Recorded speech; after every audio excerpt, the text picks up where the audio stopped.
before, I like to do fun things. I've gotten very blessed in my career, and I try to share it with everybody. Of course, the class itself is, excuse me, we're going to go through 20 modules. In these 20 modules, we think about everything from licensing to real estate strategy to law, and all of these have impacts on, excuse me, on a deal. Construction, of course, is another big one as we go through the other back half of the class. And of course, you know, the business, as everybody should be paying attention right now. If you are not following the news, all hell is breaking loose in the real estate industry right now as we speak. Interest rates went from a relatively normal 7% down to 2.5% at the beginning of this year, and now they're back up to 6 and on their way to probably perhaps 8 or 10. And with that, that'll have a pretty big impact on your doing work. That's interesting. Of course, today, as you may know, we do attendance by doing 3 codes during the night. Code number 1, M15A. That'll get you started off tonight. M15 is the class number. A. Okay, that's really serious crypto here. At the end of the night, you're going to be sending the name and ID to slcconference@verizon.net. I'll keep that email up on the top right of the screen the whole night, just to make sure you kind of get your email ready to go at the end of the night.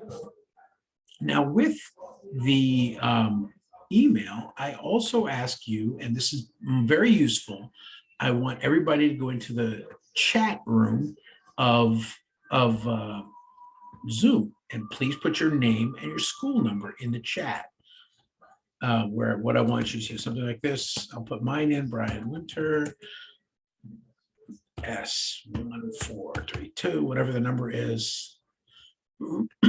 So please go to the chat right now, and I'm going to ask you to do this several times tonight as well. This helps me with attendance.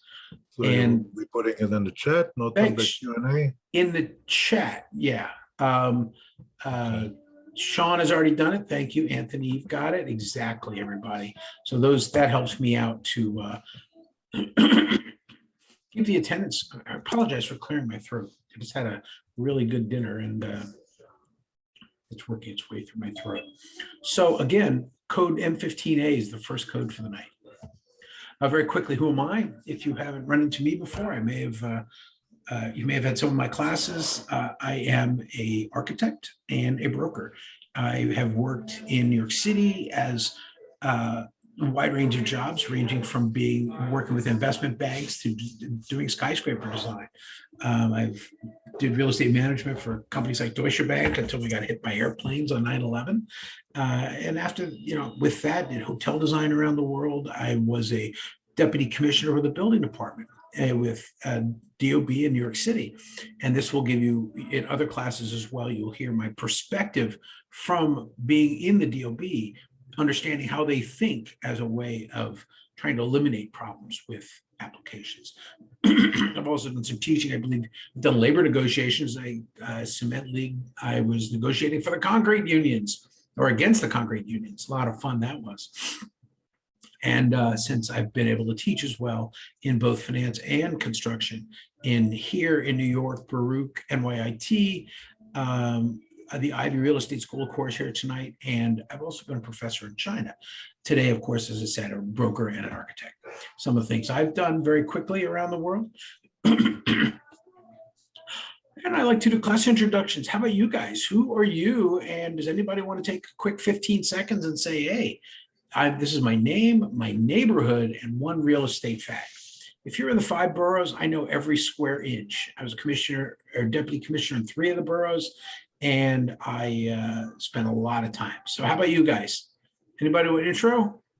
Hi, yeah, my name is Sean Salemi. I'm currently renewing my license. This is my 2nd year as a real estate salesperson. I currently live in Harlem, and I really enjoy East or real West? estate. East or West? Right now, I'm in 5th Avenue, so right in between both. Okay, yeah. I'm actually advising on a project right there at 118th. Anyway, good luck. Thanks for that intro. Oh, actually, I asked for one real estate fact. So what would you say is going on in the marketplace there right now? So I believe right now the sales market is starting to cool down just a tad. It was on fire a few months ago, and now it's starting to kind of level out to a regular level. I don't know if that's a fact. It's just not maybe an observation. Okay, that's nice. That's exactly what we want to hear. I was at an open house on 110th recently, and at a client's a house on 118th, and I know another client at 100 and I can't tell you. Actually, I can't say what that number is because that would be kind of a conflict because I'm advising them in court on that. But there's a lot of development happening up there right now. Anybody else want to go? Moshe, your speaker's on. You want to introduce yourself? Sure. My name is Moshe Suleiman. I'm new in real estate. I'm live in Teaneck, New Jersey now, but I live in New York for 30 years. Okay, so you know your way around. All over the place. I have a business in New York for communication and security system. Okay. I'm doing my real estate license. Good. Well, I hope it benefits you. And, you know, I always say 2 + 2 = 5. I started as an architect and added broker onto it. So communications industry, I mean, obviously real estate is all about marketing. So I wish you the best. And and by the way, how's Teaneck? I've seen numbers where the prices doubled and tripled out there in the last 2 years. Yeah, Teaneck getting busy. You know, they try to build the high rise, but people doesn't like it so much. But NIMBY, we call it. yeah, but a lot of people move in lately. Okay, yeah. Well, thank you very much. Anybody else want to do a quick intro, name, neighborhood, and one fact about the neighborhood? Hi. Good evening. My name is Yahaida Nunez. Yahaida, where are you coming from, Yahaida? I live in New York. I'm from Dominican Republic. Little more specific. What neighborhood? This is Queens, New York. Queens, what neighborhood? Rockaway. Okay. There are different Rockaways. Yeah. There's a big area and a lot of actually major construction going on there the last couple of years. Yeah. And so I hope you're enjoying it, and I hope you get to sell some of it. I advised on a couple of medical facilities out there, and there is a lot of demand for that unbelievably beautiful beach. It's awesome here. I'm new in real estate. Well, starting. Welcome. And as you know, a lot of Americans are not new to the Dominican Republic. I was just reading a business article today about how the Dominican Republic was one of the biggest beneficiaries of the COVID lockdowns, as it was one of the countries that didn't lock down, and tons and tons of tourists, particularly French tourists, came there. Obviously, there's a little irony in the French going there, but so, well, thank you. One more time, anybody else? Hi, I'm Anthony Alexander, native New Yorker. This is my first time going into a real estate program. Okay, neighborhood. I'm in Harlem in Hamilton Heights. Okay. I just had another project that I just worked on up and right looking into the graveyard. Yeah. Mm-hmm. It's very, very fascinating. And it's actually, I believe, the only graveyard where you can still buy a plot in New York City. That I didn't Excuse know. me, in Manhattan, I didn't know that. I thought it was closed completely. Of course, Trinity Church got its land the old-fashioned way.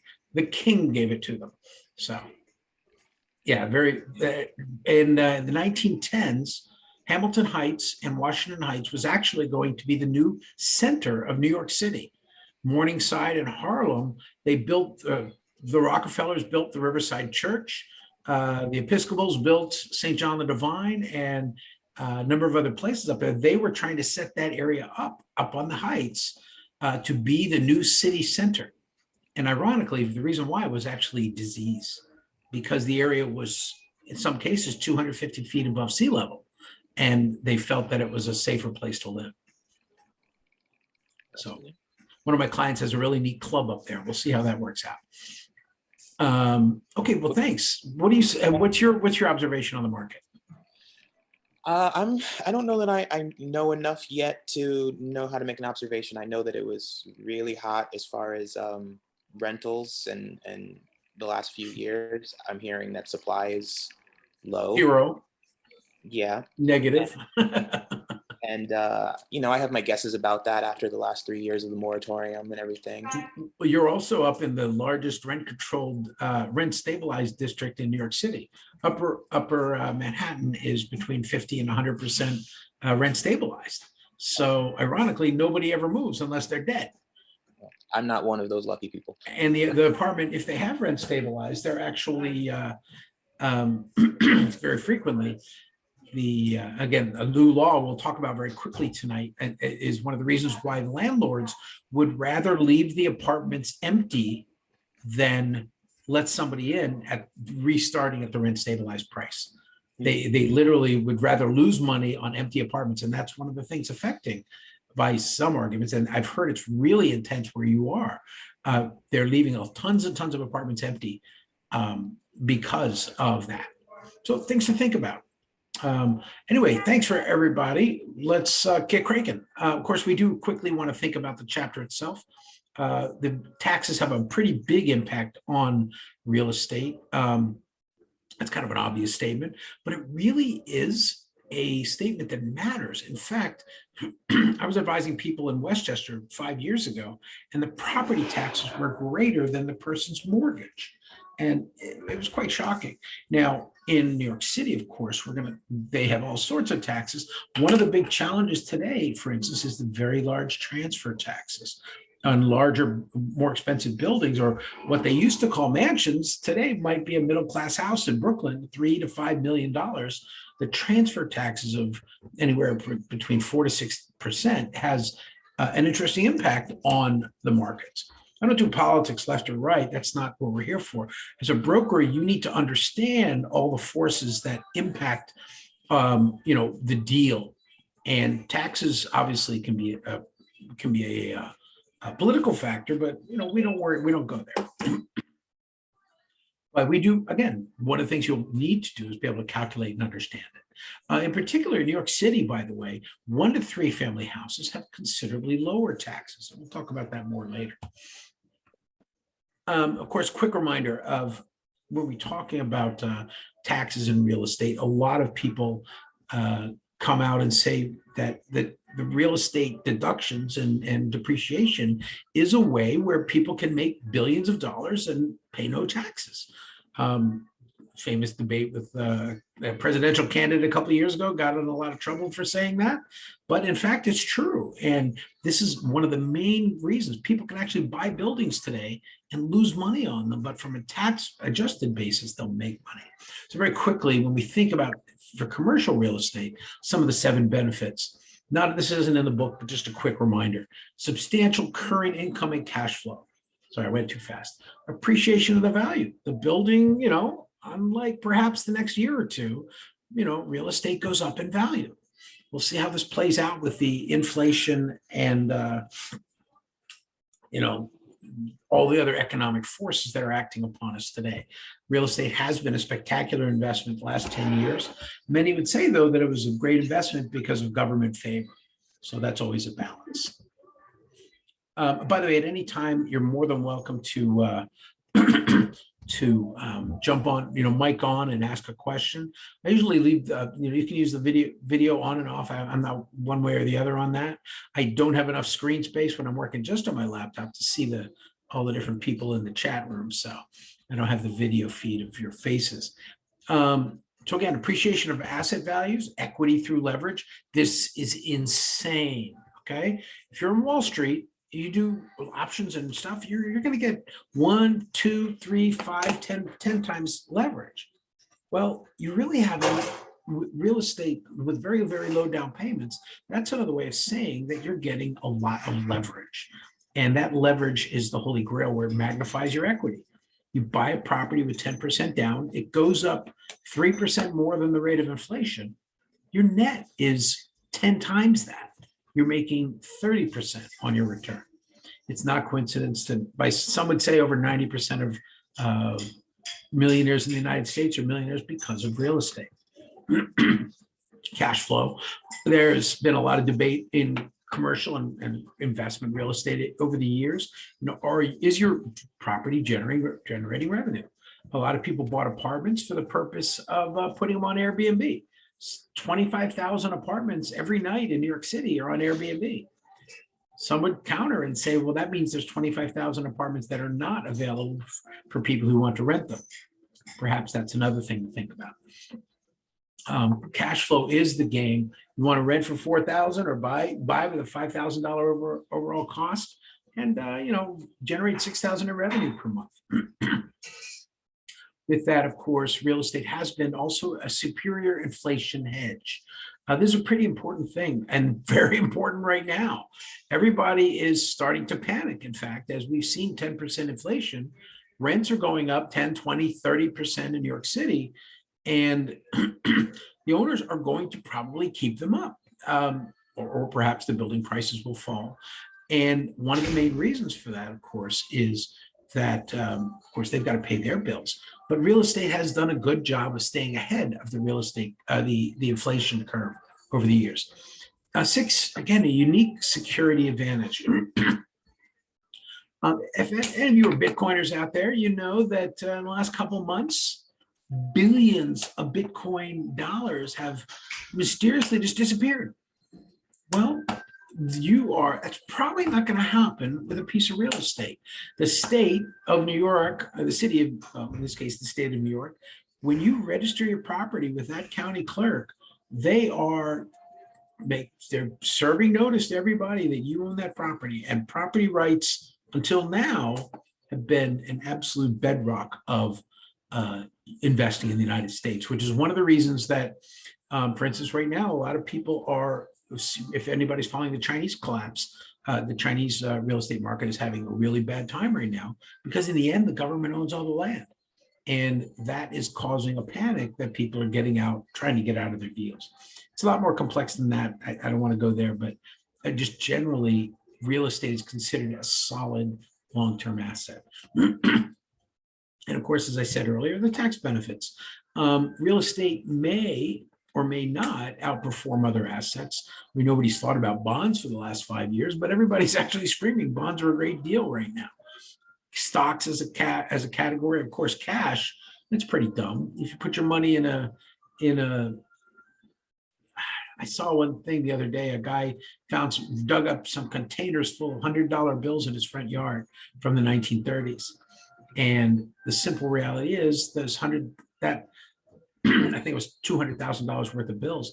$200,000 worth of bills was worth a heck of a lot more back then. Of course, real estate does appreciate if properly maintained and managed. If it doesn't, of course, get managed properly, it doesn't end well.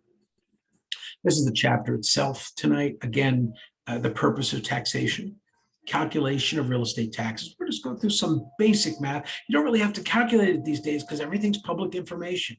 In the last 10 years, we have seen a complete data overflow in real estate. You are data miners now.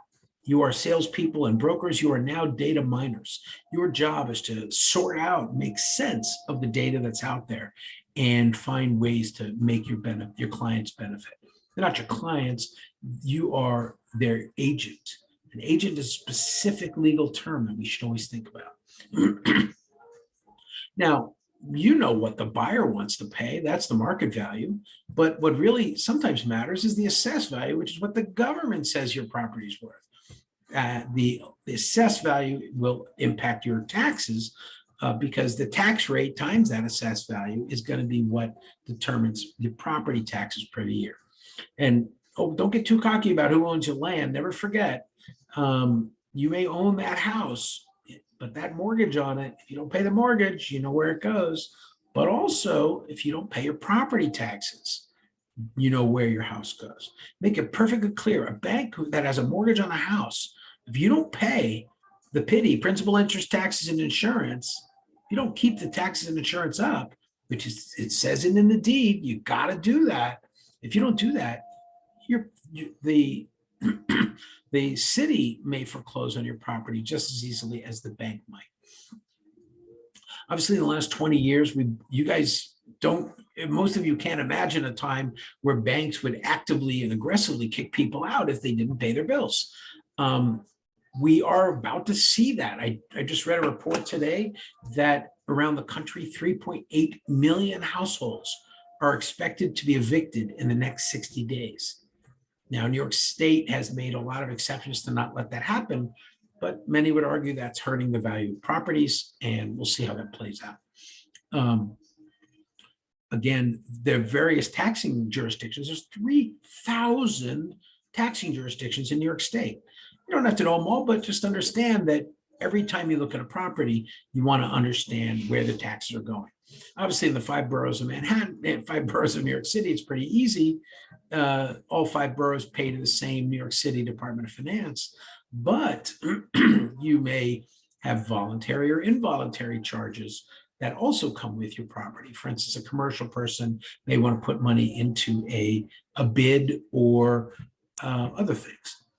Equalization is an important part. This is going to be where governments the state tries to make sure all the 3,000 governments around the state try to make sure everybody pays their taxes fairly. With that, we're going to, when people do pay their property taxes, the government does, just like your tax form, everybody doesn't pay the same rate.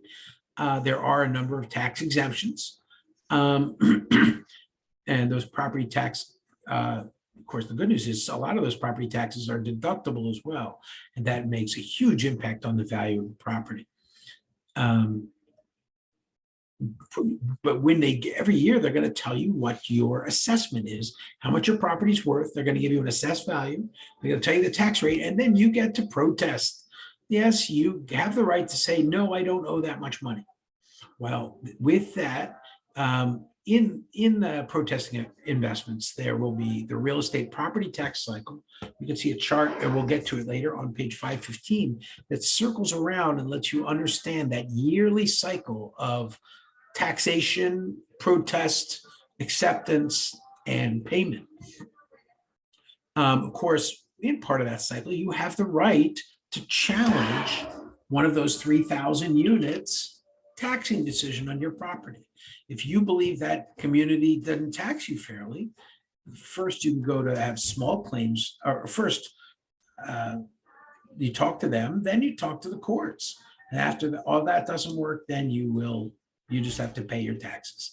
And what are the agent's responsibilities regarding taxes? I just had a property. I have a listing in the Bronx. I just had to dig out what the property taxes are, and luckily for New York City, of course, everything's now published completely online. In previous times, and in some smaller communities upstate, you may have to find the tax rate and then find the assessed value and then calculate it manually. But again, as I said, the data mining world has gotten it such where we can get a lot of it today. Of course, why do governments tax? To annoy you, to tick you off? No, look, the bottom line is local taxing jurisdictions determine property taxes. Property taxes are local taxes, okay? They pay for the services that local community has to do, municipal services, infrastructure, et cetera. They're also used, the tax rates have to be somewhat evenly spread around the state, because the amount people pay in property taxes is often used to calculate state and federal aid. And of course, all real property is subject to taxation unless specifically exempt. And sure, there's lots of properties that are tax exempt. Again, property taxes cover roads, parks, et cetera. Pensions and salaries are a big challenge to a lot of communities today, where the property taxes are current income, but they very often are being used to pay the long-term expenses like accrued pensions on old employees and current employees.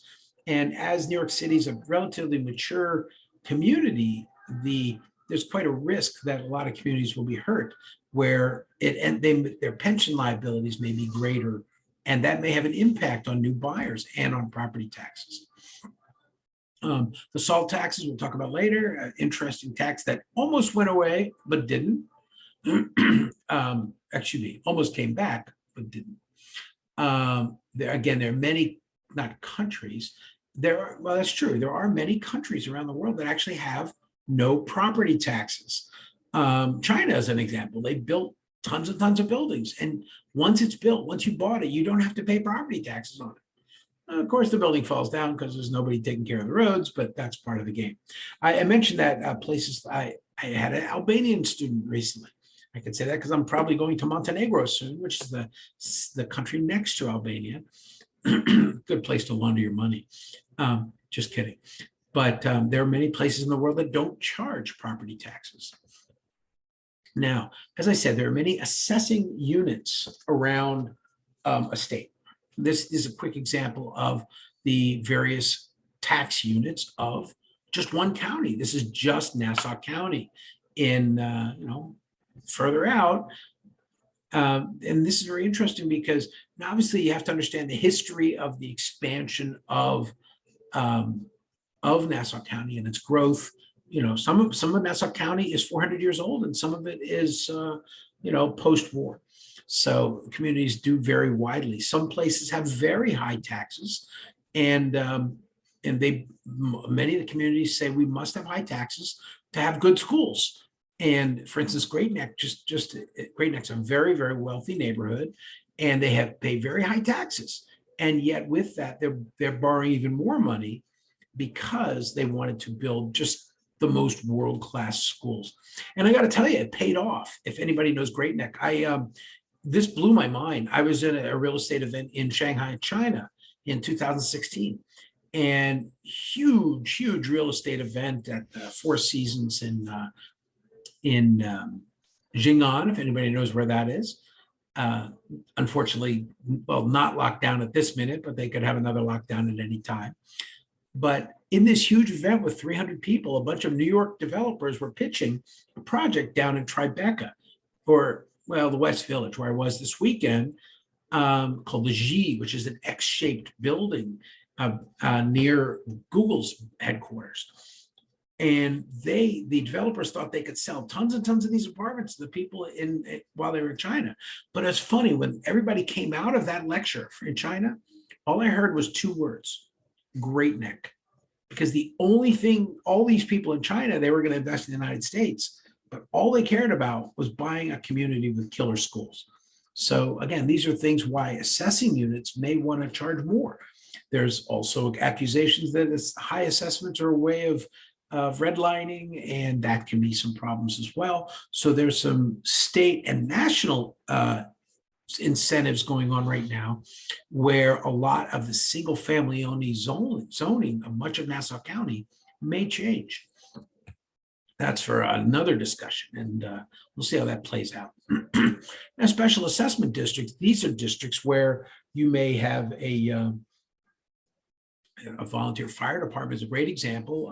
They're hard to believe, but even in New York City, with the largest fire department in the United States, there are actually 7 volunteer fire departments around the city in smaller neighborhoods. Why do they have them? Well, a bunch of reasons, historic reasons, but also just sense of community. Other sense of community, I was just having dinner the other night with my family and some friends down at, actually it was just my family, on Fulton Street in Brooklyn. Fulton Street is an area that has a BID, a business improvement district. This area has changed a lot over the years. I love keeping this picture in here. Many of you would recognize and kind of laugh at this picture, because you probably would know that if you take this same picture today and stand at Joralemon Street and look down Fulton Street, you'll see a skyline of new skyscrapers. So this is 10, 15 years ago, when it wasn't such a great area. And, it wasn't so safe, and the community got together of businesses, and they worked really hard, and they got the neighborhood to really change. Special assessment districts also include a very important one like the Garment District in Manhattan, which tries to navigate the very weird zoning of what was once a great industrial center of the Garment District. But let's face it, most of those jobs have gone overseas. And with that, the Garment District tries to preserve its uniqueness in other ways. Exempt properties. Now, of course, there are a lot of places that don't have to pay taxes. Why? Because, First Amendment of the Constitution says freedom of religion, right? Well, with that, Of course, if you're a religious facility, pick your religion, anything. I would, Christian, Muslim, whatever, Jewish. What if I told you, and don't laugh at me, I'm not kidding here.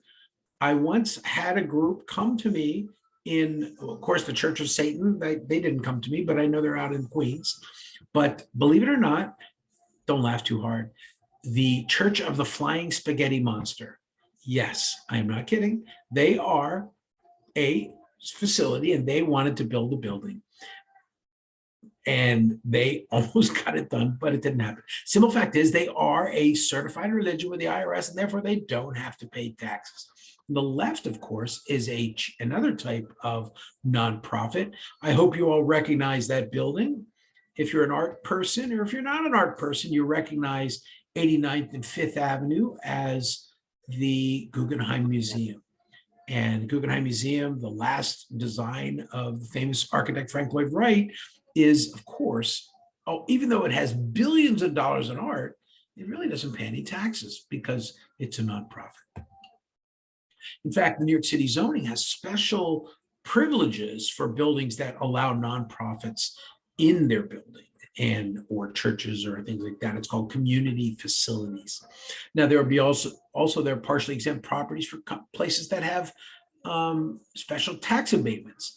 This used to be this company since has gone bankrupt, but on the left is a modular housing property. Yes, they were building buildings and shipping crates 15 years ago in the middle of Brooklyn. Yes, believe it or not, for all you tiny house people, there's actually 2,500 houses out in Spring Creek, out at the Gateway Center. 2,500 houses that were built in this factory in Williamsburg and trucked out to Spring Creek and put together from a charity. Of course, other types of exempt properties, areas like this. This is a rail yard. Of course, you may recognize that as an old picture of the Hudson Yards. If you haven't been to Hudson Yards lately, it don't look like this. It is a very amazing multi-billion-dollar structure that got huge tax abatements as well as a partial exemption from taxes, as we'll talk about later. Of course, why does the government tax the land? Why do local governments rely on property taxes? Well, your building's probably not going to move. Chances are, 432 Park, if you don't know it, it's 1,400 feet tall, right down the street from me. Actually, I'm sitting currently in my office at 57th and Lexington as we speak. But this building, of course, isn't going to get up and move. So chances are the city's going to be able to keep taxing it. Again, it's much more reliable than income taxes or sales taxes. People will drive across the border to pay lower taxes. People will move across the border to pay lower taxes.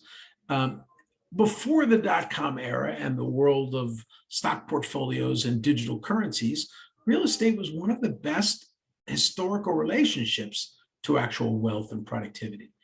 A wealthy man would frequently ask, how many acres do you own? And, things to think about as why do they tax land? Because they can. Of course, real estate, think about the long-term value in businesses. On the left is a picture of the Dow 30 stocks. Now, you probably recognize a lot of those companies. You're probably saying, I don't know about some of those other ones. Well, the funny part here is of these 30 Dow Jones stocks on the left side, I think only about 20 of them are still there. Quite a few of them have been removed. And more importantly, the 30 largest companies, these aren't necessarily the largest companies, but the 30 largest companies just 20 years ago, none of them are the 30 largest companies today. Think about that. Anybody see Google or Tesla there? No, they've totally replaced companies like General Electric, which used to be the biggest company in the world. And we think about how this evolves.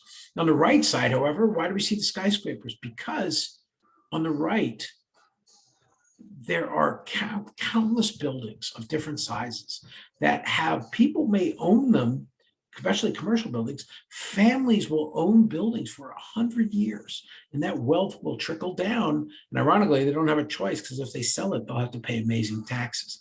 But real estate is actually some of the oldest companies in the United States. Now, New York State for 400 years protecting and describing the ownership of land was critical. On the left side is, in fact, that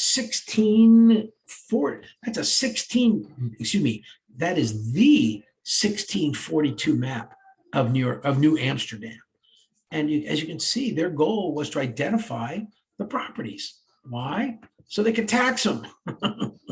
So they can make sure everybody paid their dues. If you don't recognize this, most of this area is below Wall Street generally. So, and the simple fact is, these old records technically are still valid.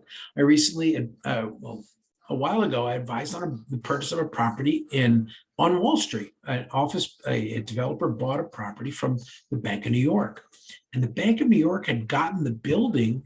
The Bank of New York was financed by some European financiers, the Rothschilds, and when they financed the city back in 1782, they bought and set up the bank, and the bank had owned that land all since. And when my client finally bought the land in 1999, we had that original deed, and the original deed for the land was still completely valid. In fact, it had the signature of the Rothschild representative doing the banking. His name was Alexander Hamilton. And Hamilton, of course, had signed, had a big signature on the document at 48 Wall Street. The Bank of New York had built 3 buildings over the intervening 200 years, but the land deed never changed. So things to think about are how things evolve. Of course, in New York City, you can get a lot of data, tax photos. For instance, this is a 1904 map I used to identify a property for a client, and I gave him some very bad news. That red line with the tan insert meant that his building was a frame structure, which meant sadly that he couldn't enlarge it to 3 family. He wasn't very happy about that. Of course, today's tax maps today, all over the state, many maps are online. This is a typical map for New York City. 15 West 39th was the old big school location for Ivy. And in fact, today that 23-story building is a good example of a property underway. Quick reminder of lot types. You'll often hear descriptions of lots: corner lots, through lots, interior lots, flag lots. And these are mostly the realm of developers, and that's kind of me.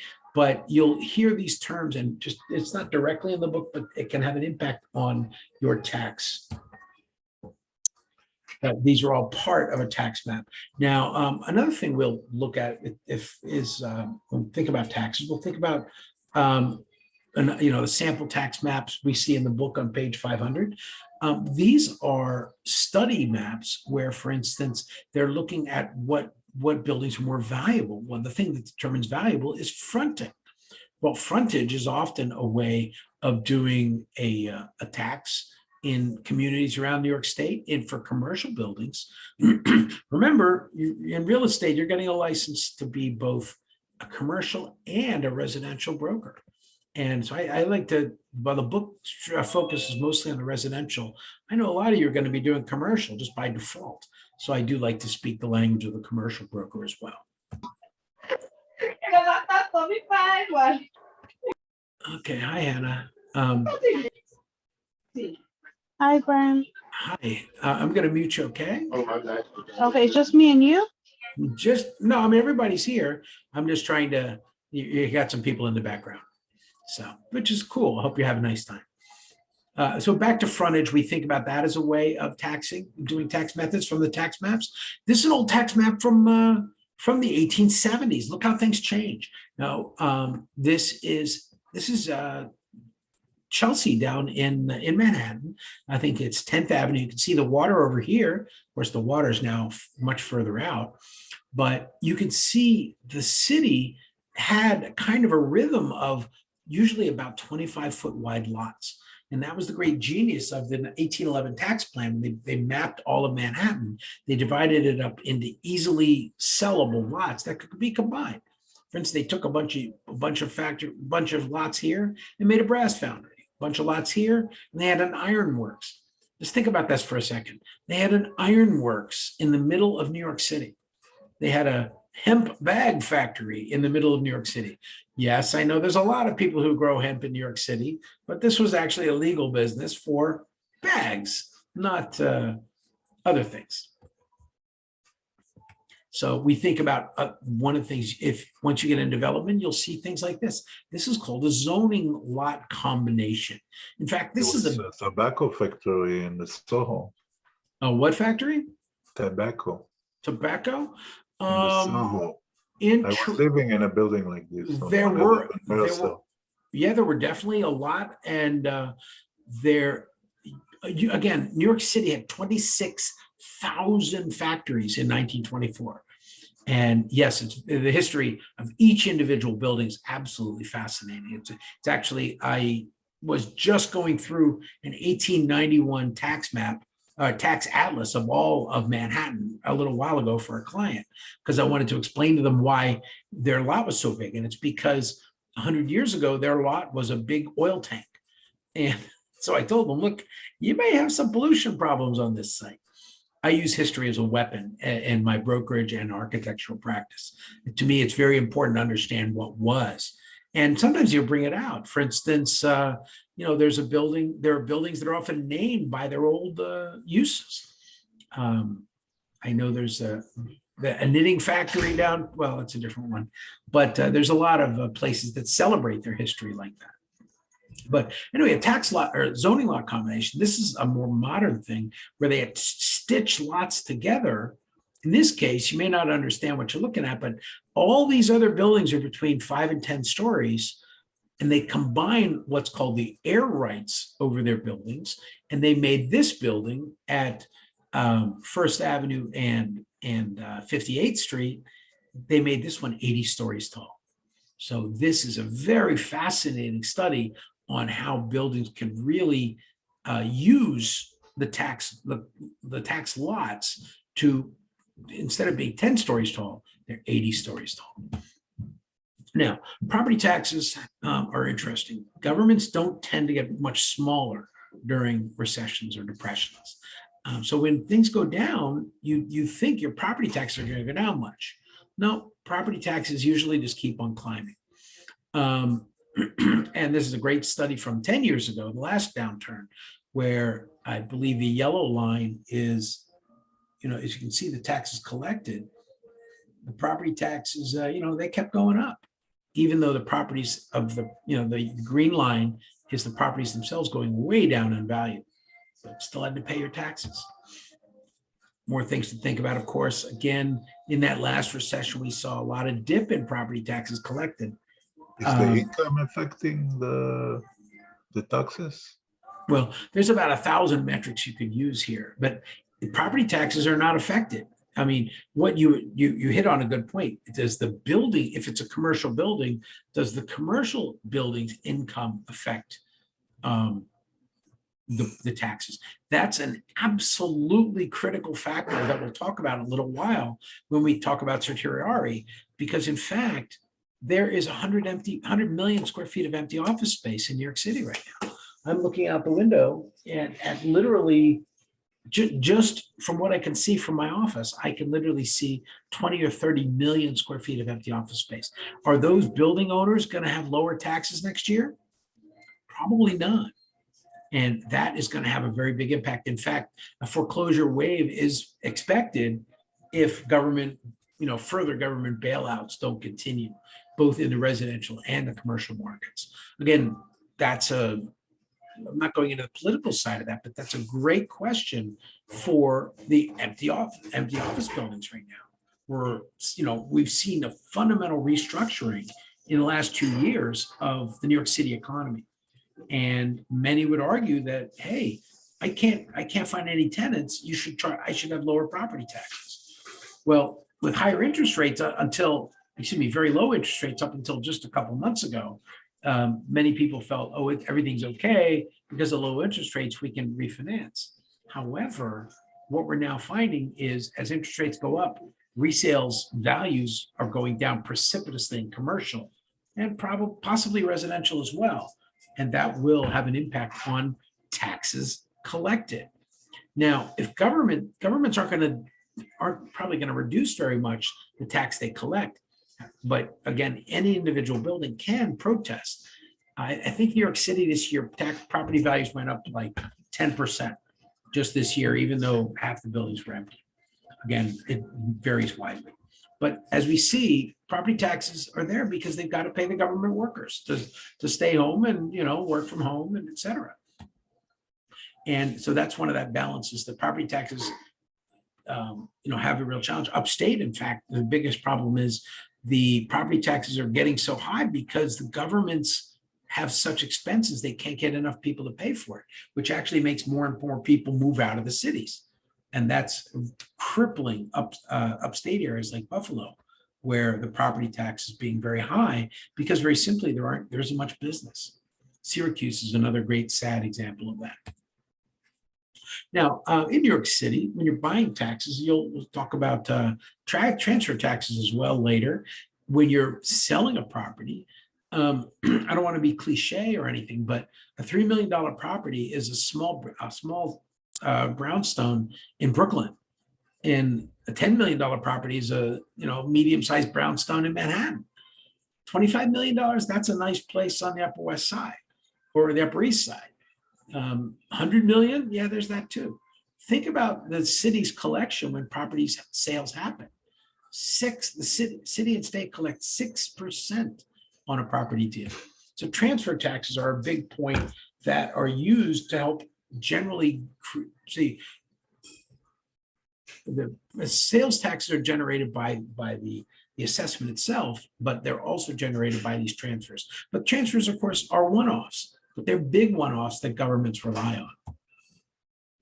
Another factor to think about is how homeownership has slid quite a bit during COVID. A lot of people, New York City is actually a great anomaly compared to the rest of the country. The rest of the country, this is FRED. If you don't know what FRED is, that's the Federal Reserve Economic Data Portfolio from the St. Louis Federal Reserve. I'm sure you guys read it all the time. I know I'm a geek. I do because I'm an MBA and a finance teacher as well as an architect and a broker. Well, what they do show you is home ownership has gone down precipitously. Anybody want to tell me and guess what the home ownership rate is in New York City? It hasn't changed much during the recession. Anybody want to guess? The United States average is about 65%. In New York City, the average is about 35%. It's the inverse of the rest of the country. Obviously, if you have a great rent controlled apartment, you ain't going anywhere. Or perhaps if you're new to the country, you might want to rent for a while until you find a place you can buy. Again, reminding on tax sales, there's a lot of properties that are going to be in play in the next 6 months. I'm going to be paying for a subscription starting next month to foreclosure.com. Why? Because the banks are going to start foreclosing and they're going to start liquidating. And I kind of have an advantage over you guys because I'm an architect and a broker. So I know how to buy them and fix them up and turn them around. And there's going to be a lot of demand for that, I think. And as a broker or a salesperson, you need to be thinking about that in the market. In fact, one of the biggest plays in commercial and some of the best developers I've ever dealt with in New York City are guys that can take a very underperforming asset and find ways to clean up the loans, get rid of all the liens, and then resell the property once the building's been fixed up. Now, as I said earlier, property taxes have a very big impact on local budgets. And I believe this is for New York City, where property taxes are 35% of the income of the city. There are a lot of other taxes out there as well, but it's a big chunk. Nationally, property taxes, the rates do change. We don't actually have the most expensive property taxes, but conversely, we have very high, again, as we saw here, every community has to find a way to pay its bills. Sometimes property taxes, most of the country uses individual income taxes. Most of the country uses sales taxes. And these are different methods, and all of them combined make up to pay the budgets of every state, every community. Just a quick reminder, like I said, everybody says New York City taxes are high. As a rate relative to the value of the properties, our properties aren't actually the highest, but we're still up there. Another type of tax that has a big impact on property values and taxation is you're going to pay these big property taxes. And when you pay them, here's the dirty little surprise. Well, the good news is that the buyer knows that they can deduct a good chunk of those state and local taxes. So very high state tax areas like Westchester or Nassau counties, those deductions can be taken off your federal return. And as I said earlier, commercial investors know that deductions for local property taxes all end up being a deduction with depreciation, where they can hopefully pay no taxes in federal governments as well. And again, we'll see how whether the government considerably changes the structure of taxes, that's up to them. New York City property taxes can have a pretty big impact. They've been up about 30% in the last 5 years. And will things change much in 2023? I don't know. Again, property tax to finance shortfalls. One of the big challenges, New York City's budget's been dropping. The population has been dropping, but the government has kept getting bigger. So, every politician, whether Cuomo was one, but actually, even de Blasio said, I won't raise property taxes. He said that, of course, right after he raised them 30%. So then he said he wouldn't raise them again. Conversely, this is an important number, the second line. A 1 million house, for instance, in New York City, a $1 million single family house, which isn't very much. That's a small 2-family in Astoria wood frame. Okay, they would pay about $6,000 in property taxes. But out in Great Neck, the same property with a equivalent assessed value might pay $30,000 in property taxes. So again, you see these huge discrepancies in the taxes that you pay for a property of the same assessed value. Well, in this case, this is the market value, but the point is, if they had the same assessment, it'd be much different. Again, 2023, there's a big debate. What will happen to property taxes? As was just discussed, who's going to pay for all these empty buildings? Empty buildings cost a lot of money, and the banks are on the hook. The owner of the building may walk away, which means the bank has to still pay the property tax. So that's kind of good news for New York City. The big, the places with mortgages, they're going to have to, the city's going to keep getting that consistent property tax. And that's something to think about. Now, there's a quick chart. I'm big on data. This is a data image of property taxes that are paid on Class 1 buildings. Now, what does that mean? Class 1 means 1 to 3 family houses. So as you might imagine, Manhattan and maybe Brooklyn Heights, it's very, and out Forest Hills, a lot of very big, fancy 1-family houses. These buildings, pay much higher property taxes per house. Some areas, other areas of the city, not so much. But that's one of the things where the city looks at and says, wow, who's going to pay my property taxes? Now, when we think about property taxes, they are part of a big equation. Of course, when you get your mortgage, you're making principal and interest, but you also must, because your deed, the deed says you must pay the taxes and insurance on the property. In fact, they usually bundle it in so you don't have a choice. And the reason why they do that is because if you don't pay your property taxes and you walk away from the property, the bank has to foreclose and they got to pay the property taxes, and they don't like that. Again, property value impacts have been a great debate over the years. Some of the more recent laws, some would say, may have impact on property values, like making it very difficult to get a tenant out. Some would say tenant protection. Tenant protection is good, but if a tenant is allowed to live in an apartment for 3 years and not pay rent, maybe that's not very good for the bottom line of the rent of the owner of the building.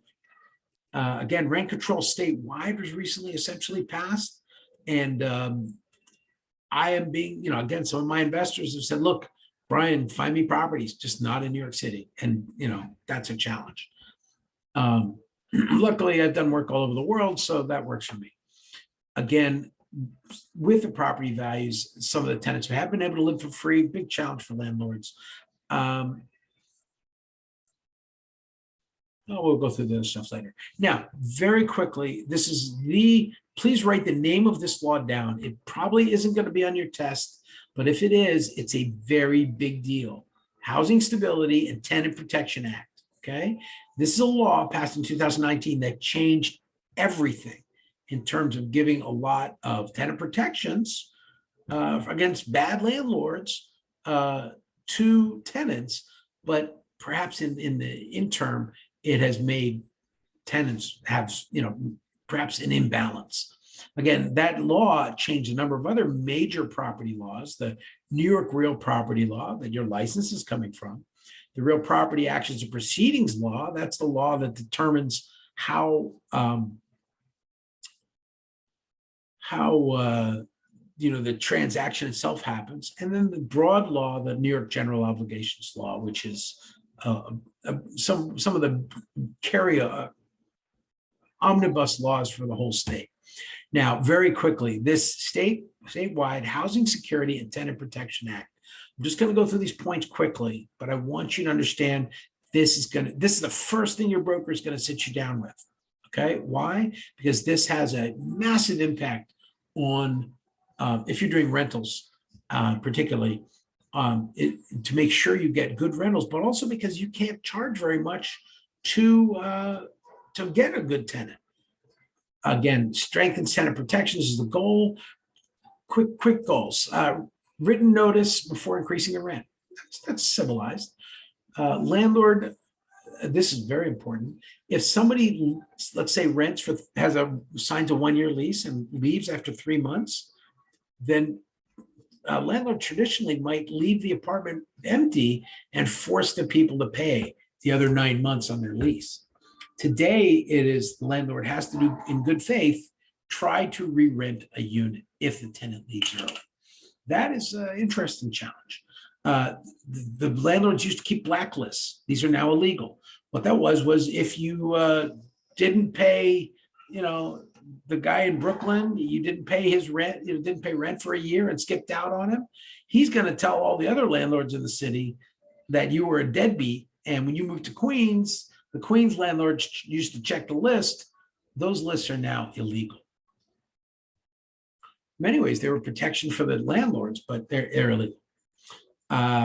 Notice requirements for month-to-month tenancies. Here's a quick little thing. Airbnb is illegal in New York City. Why? Because you're not allowed to rent an apartment for less than 30 days. I know it sounds crazy, but it's actually a law that's been on the books since 1929. I'm not kidding. Again, there are some rules for month-to-month tenancies if you go longer, and there's also some amazing abuses. What if I told you I could get you could go stay in a hotel for one night and then claim to rent a room in that hotel for the rest of your life? You get you could then demand a lease for the rest of your life after renting it for one night, and demand the lease for like $75 a month for the rest of your life in Midtown Manhattan. I'm not kidding. Okay. Section 8 prohibits landlords from recovering attorney's fees. When they do have to sue tenants, very often the landlord would say, oh, it cost me $100,000 for the lawyer. I want the tenant to pay that. So that's not allowed anymore. Tenants at Section 9, better record keeping as to payment stuff and how it's done. Got to watch those cash payments, etc. Section 10, this is very important for brokers. Charging the application fees are extremely limited.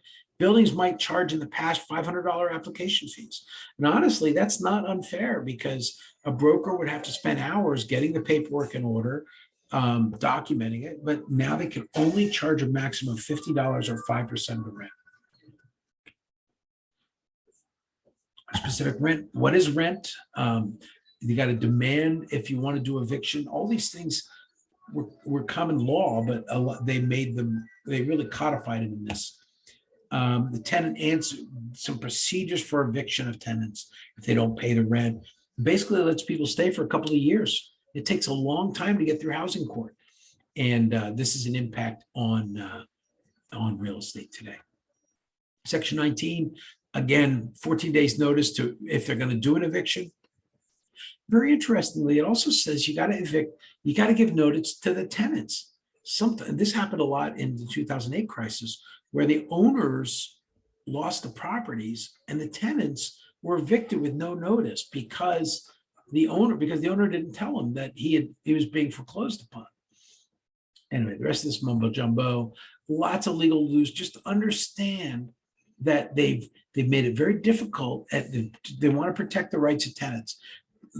Unlawful eviction is now a crime. It's a pretty significant statement there. Okay, let's get back to the fun. Calculation of real estate taxes. Now, every property, of course, has got to pay their taxes. So there's some basic concepts that go with it. The assessment, which is, how much the government says your house is worth, is the assessed value. The market value, of course, is, like I said, whatever will be paid. The assessed value in the next year will go up 5%. The market value may get down 30%, but it doesn't matter. Your assessment probably isn't going to go down unless you challenge it. Of course, the tax rate is what the government charges. The government's going to say, okay, everybody, we have the assessed value of all the properties. And well, this is the rate we're going to charge. Every little town, it says, well, we got to pay our bills, so we need to charge a 3% tax levy. Okay, or tax rate, and that tax rate, 3% times the total assessed value is the tax levy, which is the money they collect. Okay, what are cases when you don't pay or pay less taxes? Well, one of them is called homestead properties. Homestead properties are 1 to 3 family residential parcels, and these get a big deduction in taxes. They are residential condominiums, mixed use, less than 10 acres. But if you could build 1 to 3 family. Now, for instance, if it's a commercial building, they'll tax you at a commercial rate instead. Now, I mentioned commercial versus residential rates. That actually only occurs in New York City and Nassau County. The rest of the state, they have assessment based upon it doesn't matter what the use is. Mobile homes. Don't laugh. Mobile homes are actually, I read a number today that 13% of Americans live in mobile homes. And some of them are kind of cool. I know a lot of people asked me to work on some container homes many years ago, but I declined. Okay, what else is homestead properties? Well, farm dwellings and agricultural land. Now, who pays the taxes? The answer is everybody else. Non-homestead classes, they don't get the homestead deduction, of course, are commercial, industrial, special franchise, utility, and large, including commercial, by the way, is residential buildings 4 family and above. Now, New York State's population, as you can see, is obviously very dense around New York City. We've got 20 million people in the New York City area, but we have these remnant leftover towns upstate. Sorry to be mean if anybody's upstate. Simple fact is these towns, Buffalo's, Rochester, Syracuse, Utica, and Albany, these towns used to be some of the wealthiest towns in the Industrial Revolution. So this was Silicon Valley. The Erie Canal was Silicon Valley in the 19th century. And today, not so much. It's also a reminder to us that we have to think about how cities grow and how they might die and how you might try to bring them back. Well, taxation is a very important way of bringing places back. Now, in your package, you should, if you all got the yellow folder that was given with the class, you might have gotten it emailed to you. There are some quick samples of how you might find or calculate the taxes. Now, taxes are pretty easy to find these days. I mean, Zillow puts it all online, and I know my MLS listing usually has the property taxes calculatable. But just in case, you can go online and do the research on taxes. In New York City, it would be nyc.gov/finance. It has a system called the ACRIS system.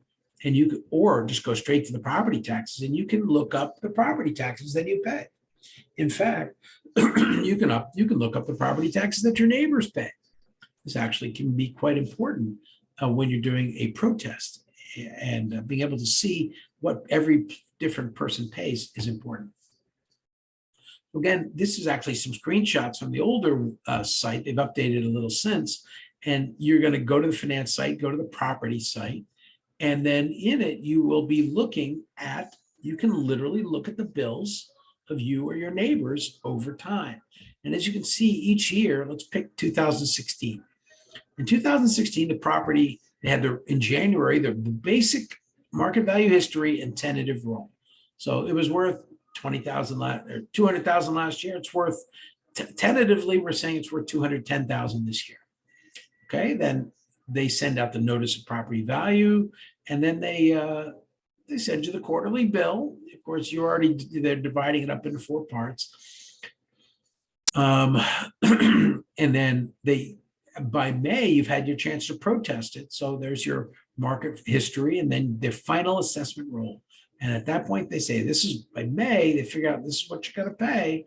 You got your last chance to protest, and then you accept the bill, and then they start it the next year again. We'll study this more in a minute.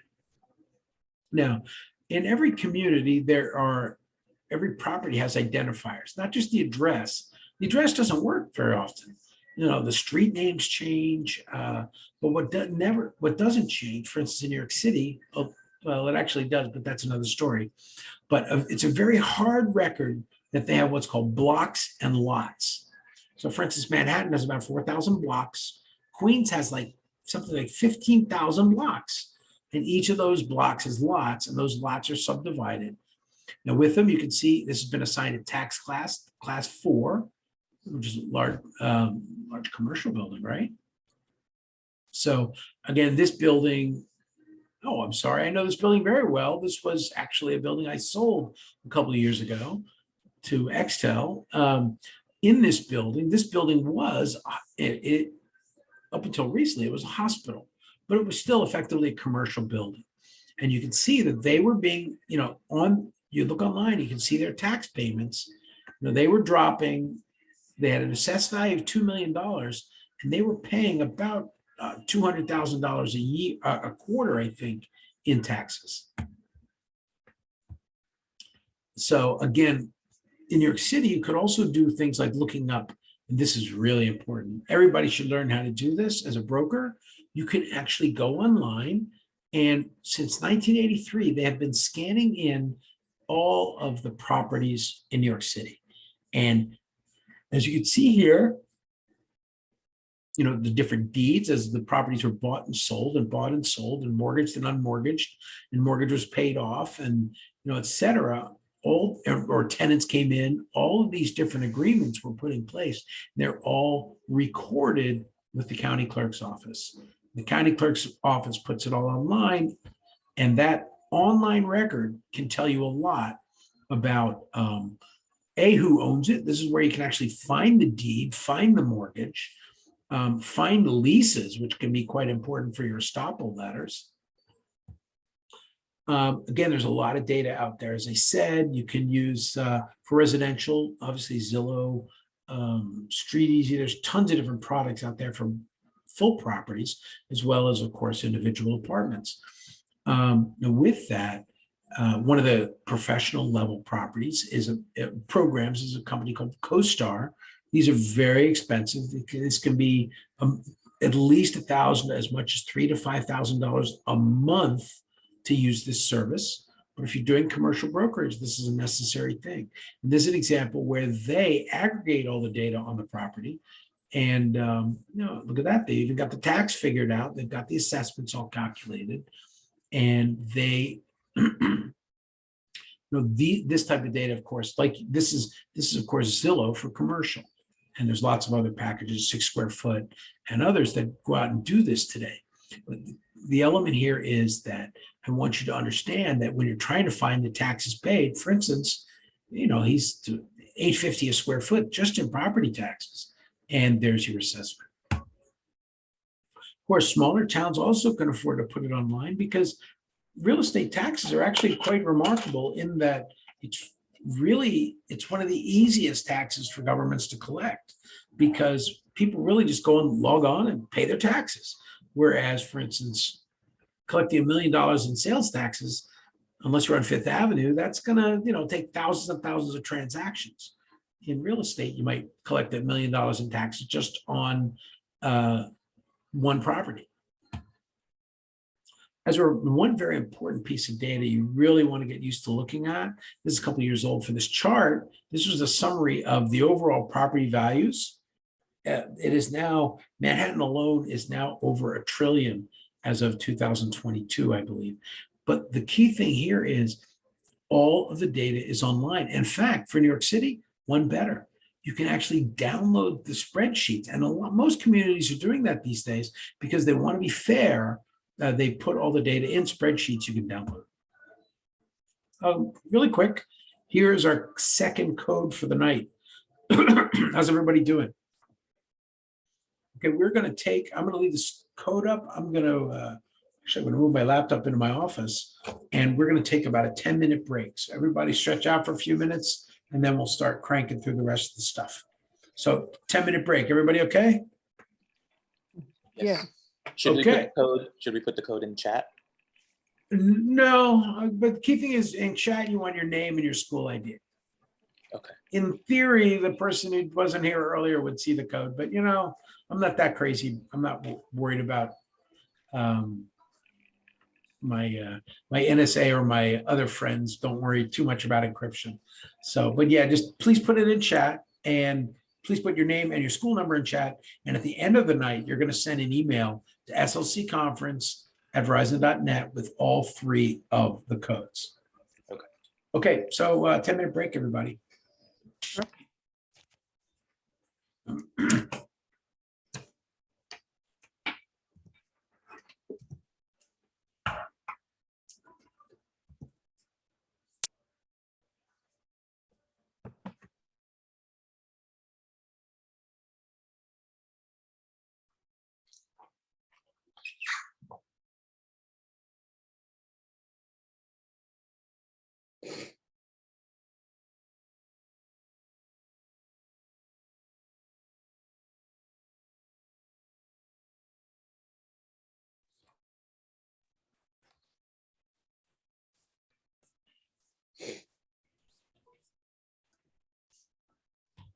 Call has been forwarded to an automated voice messaging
Okay, everybody, back to the fun. How's everybody ready to go again? And do you have any questions from the first couple of parts of the class we've covered?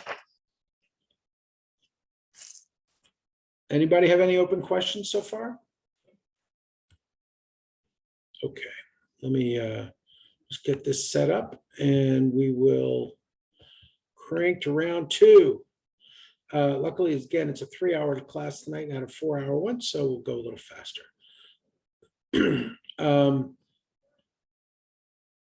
Okay, where are we? Let's get to that very important question of how are we going to figure out that tax bill and how are they going to determine how much money they need?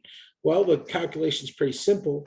Governments need money. So what do? They figure out what their overall money is going to be. They establish a level of assessment for you, and that level of assessment will be the tool by which they determine your taxes. Of course, the level of assessment isn't always the full market value. Now, in New York State, in New York City, it's very common to have a property that might have a $20,000 valuation, and yet it sells for $1 million. Very often that's because the tax man isn't doing their job leveling the taxes, and mostly that happens because people don't complain. Now, usually the person that complains is the person who's paying too much. The person who's paying too little doesn't complain too much. But of course, one of the reasons why properties go down is very simply buildings like us humans, they fall apart over time. And of course, that does depreciate and make buildings go away. This building is actually worth less than an empty lot, because to be able to do it, you can't fix this building, but you have to spend a lot of money to tear it down before you put a new building on the site. My favorite real estate deal of all New York City history, the Cartier pearls. Anybody ever heard of this? This is insanely cool. In fact, what happened was Mr. Cartier needed a building in New York City. He'd come from Paris and he said, I want to sell jewelry to these stupid rich Americans. And off he went. Well, he had a problem. He didn't have a building, so he runs into Mr. Plant. Mr. Plant has a problem. He's got a wife that is no longer, and he's got a new mistress, or soon-to-be wife number 2, that he wants to impress. How do you impress her? Of course, he buys her the most expensive thing in the world, a string of pearls. Now, we laugh and say, pearls are cheap today. Well, remember, in 1917, pearls were almost as valuable as diamonds. They were incredibly hard to find real pearls until the Japanese figured out how to culture pearls, and the market in pearls collapsed. Well, believe it or not, 1917, these guys cut a real estate deal. Mr. Plant sold his mansion, but built for his first wife, didn't need it anymore. It was at the time assessed at $937,000. Well, believe it or not, while this was assessed at 937, the pearls were assessed at $1 million.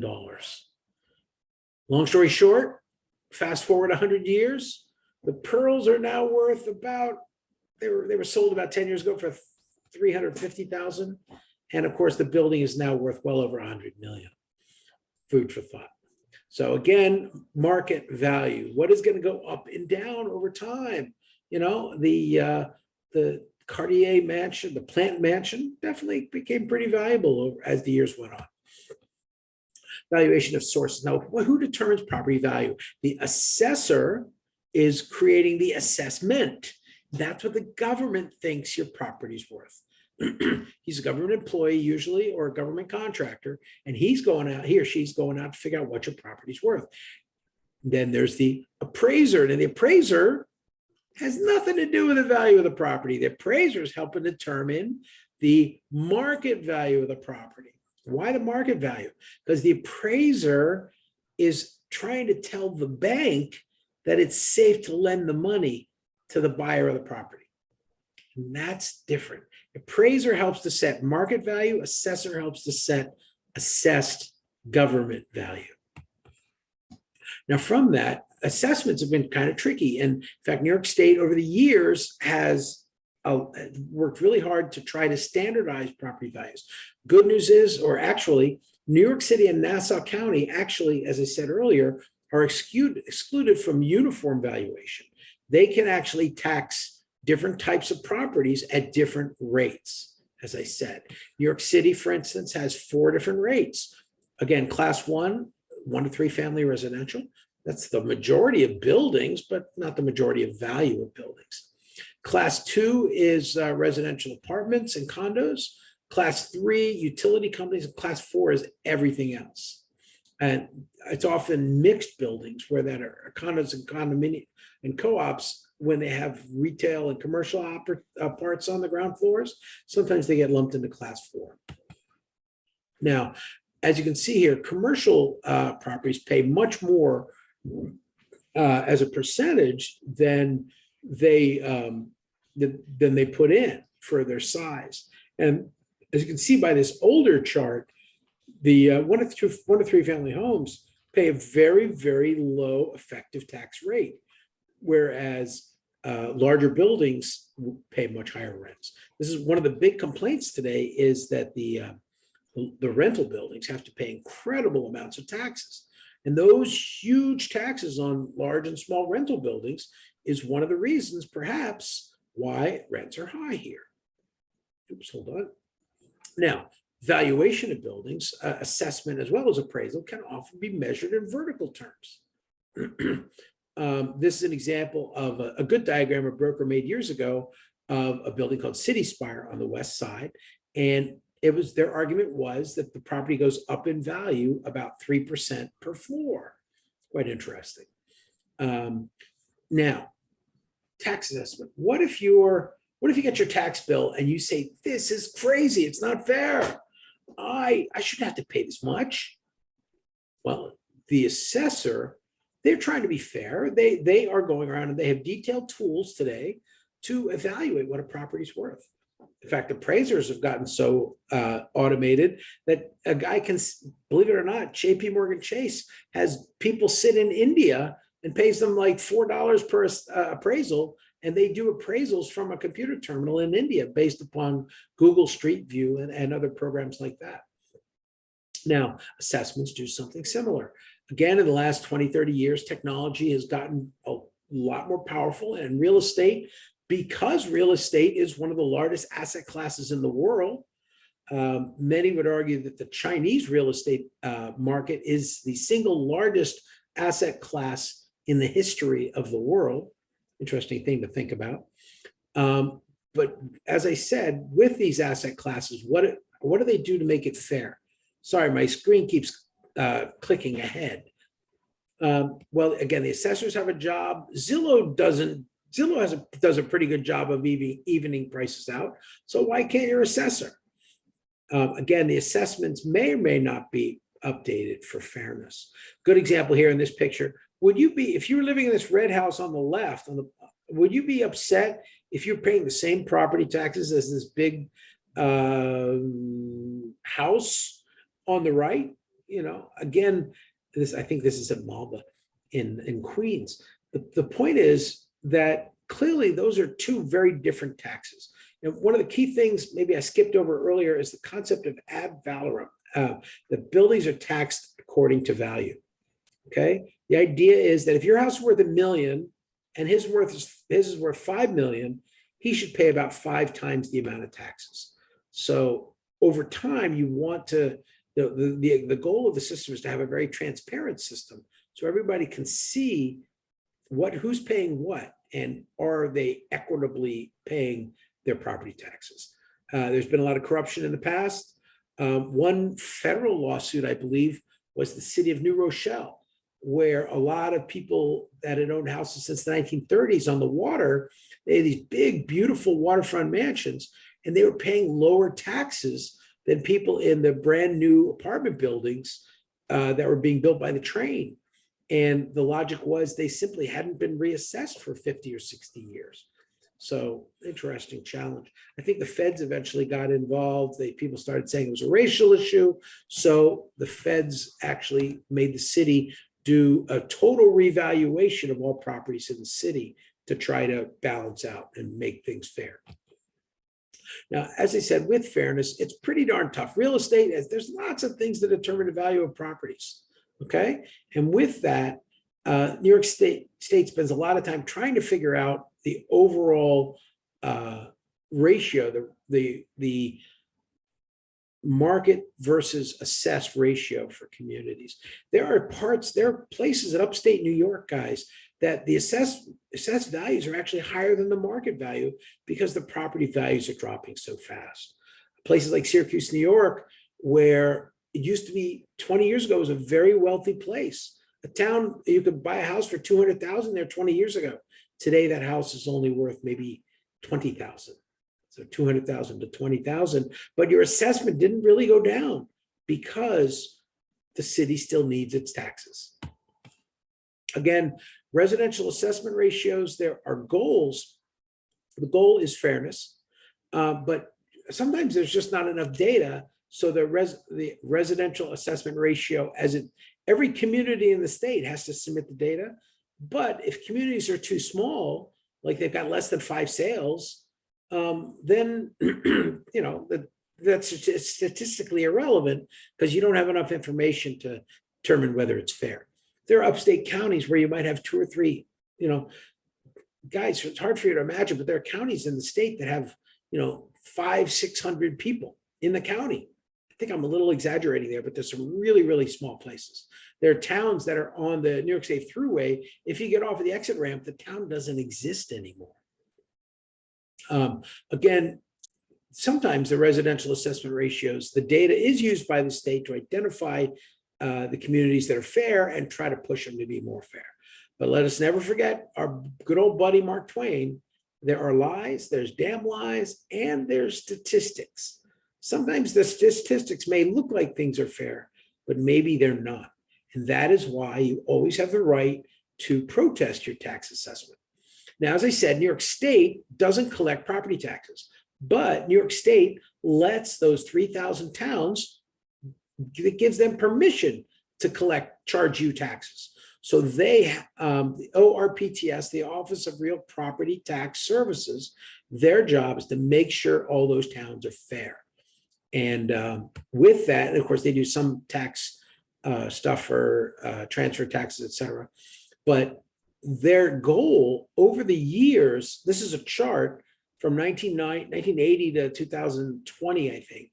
And in this chart, what the goal was, the question was, what percentage of communities, percentage of county, city, and town assessing jurisdictions with assessment uniformity? That means, is everybody being fair? Well, when they first started collecting the data, clearly it was a mess.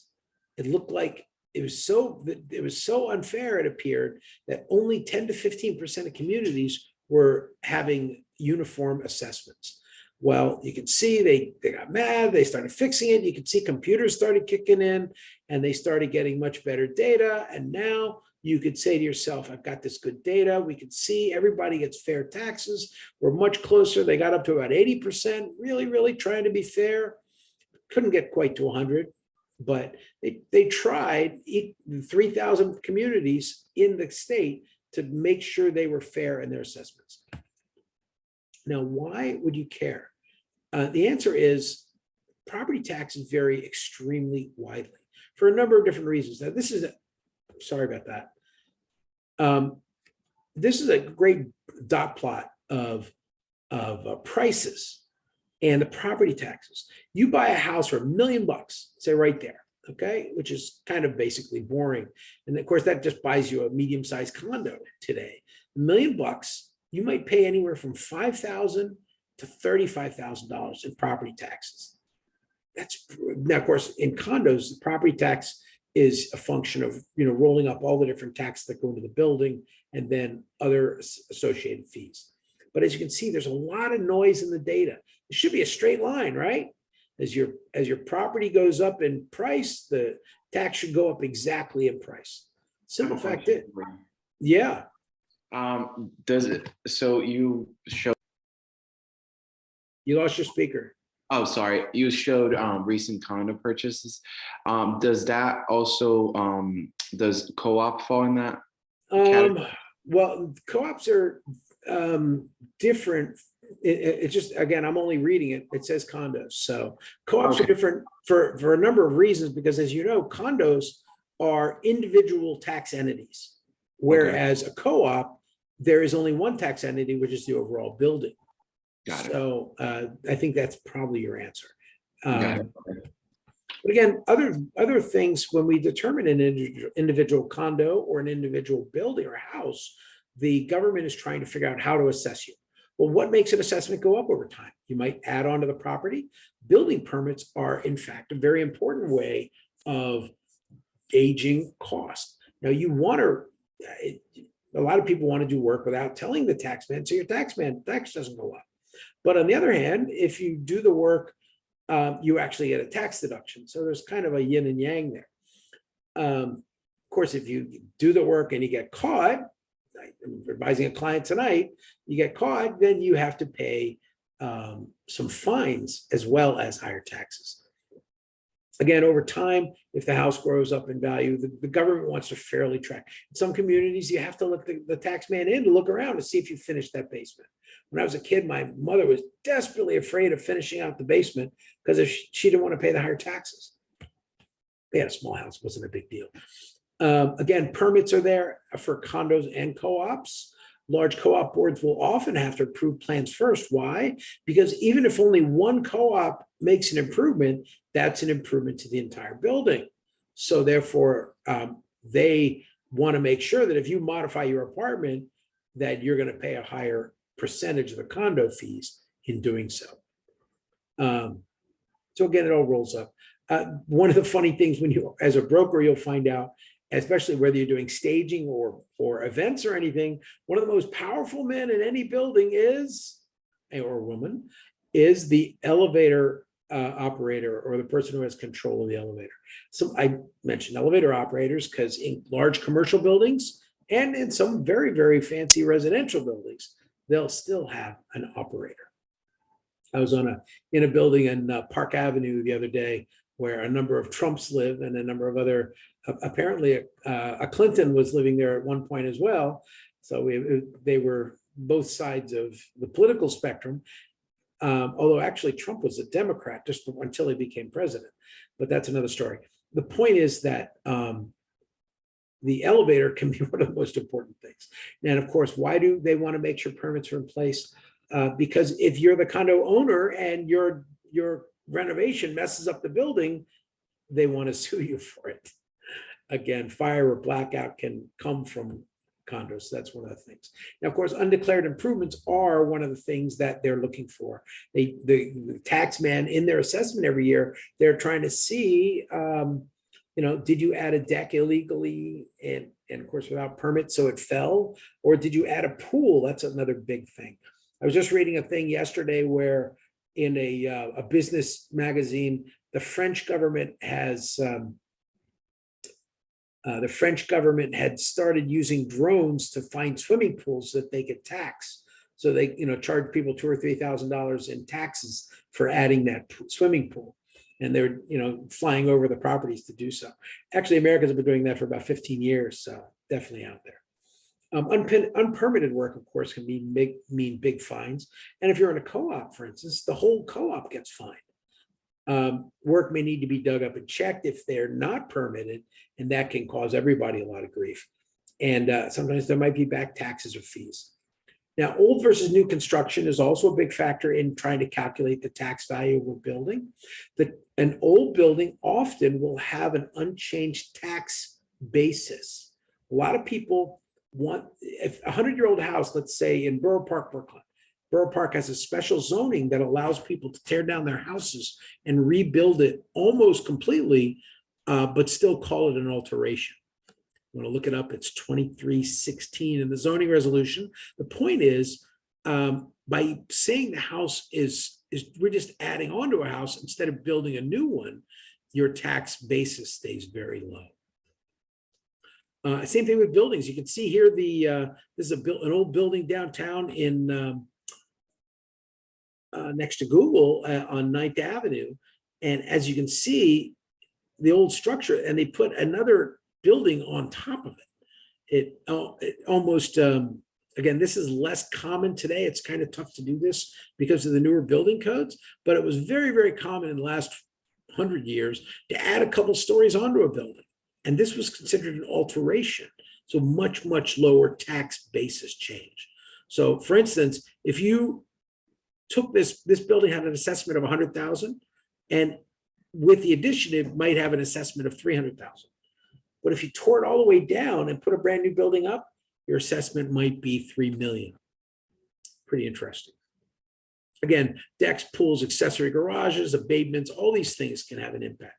A community-wide reassessment. This is when the government feels that the assessments aren't right, so they're going to try to level out all the taxes and all the values of the properties. Now, this is a screenshot from Zillow, not an official source, but a pretty good one. Zillow, of course, takes public tax data and they put it through their calculation, and then they kind of estimate what the property's worth. In this case, in this area of Sheepshead Bay, Brooklyn, you could see the valuations, 536, 536, 537, 530. That's pretty consistent. The end unit's a little higher.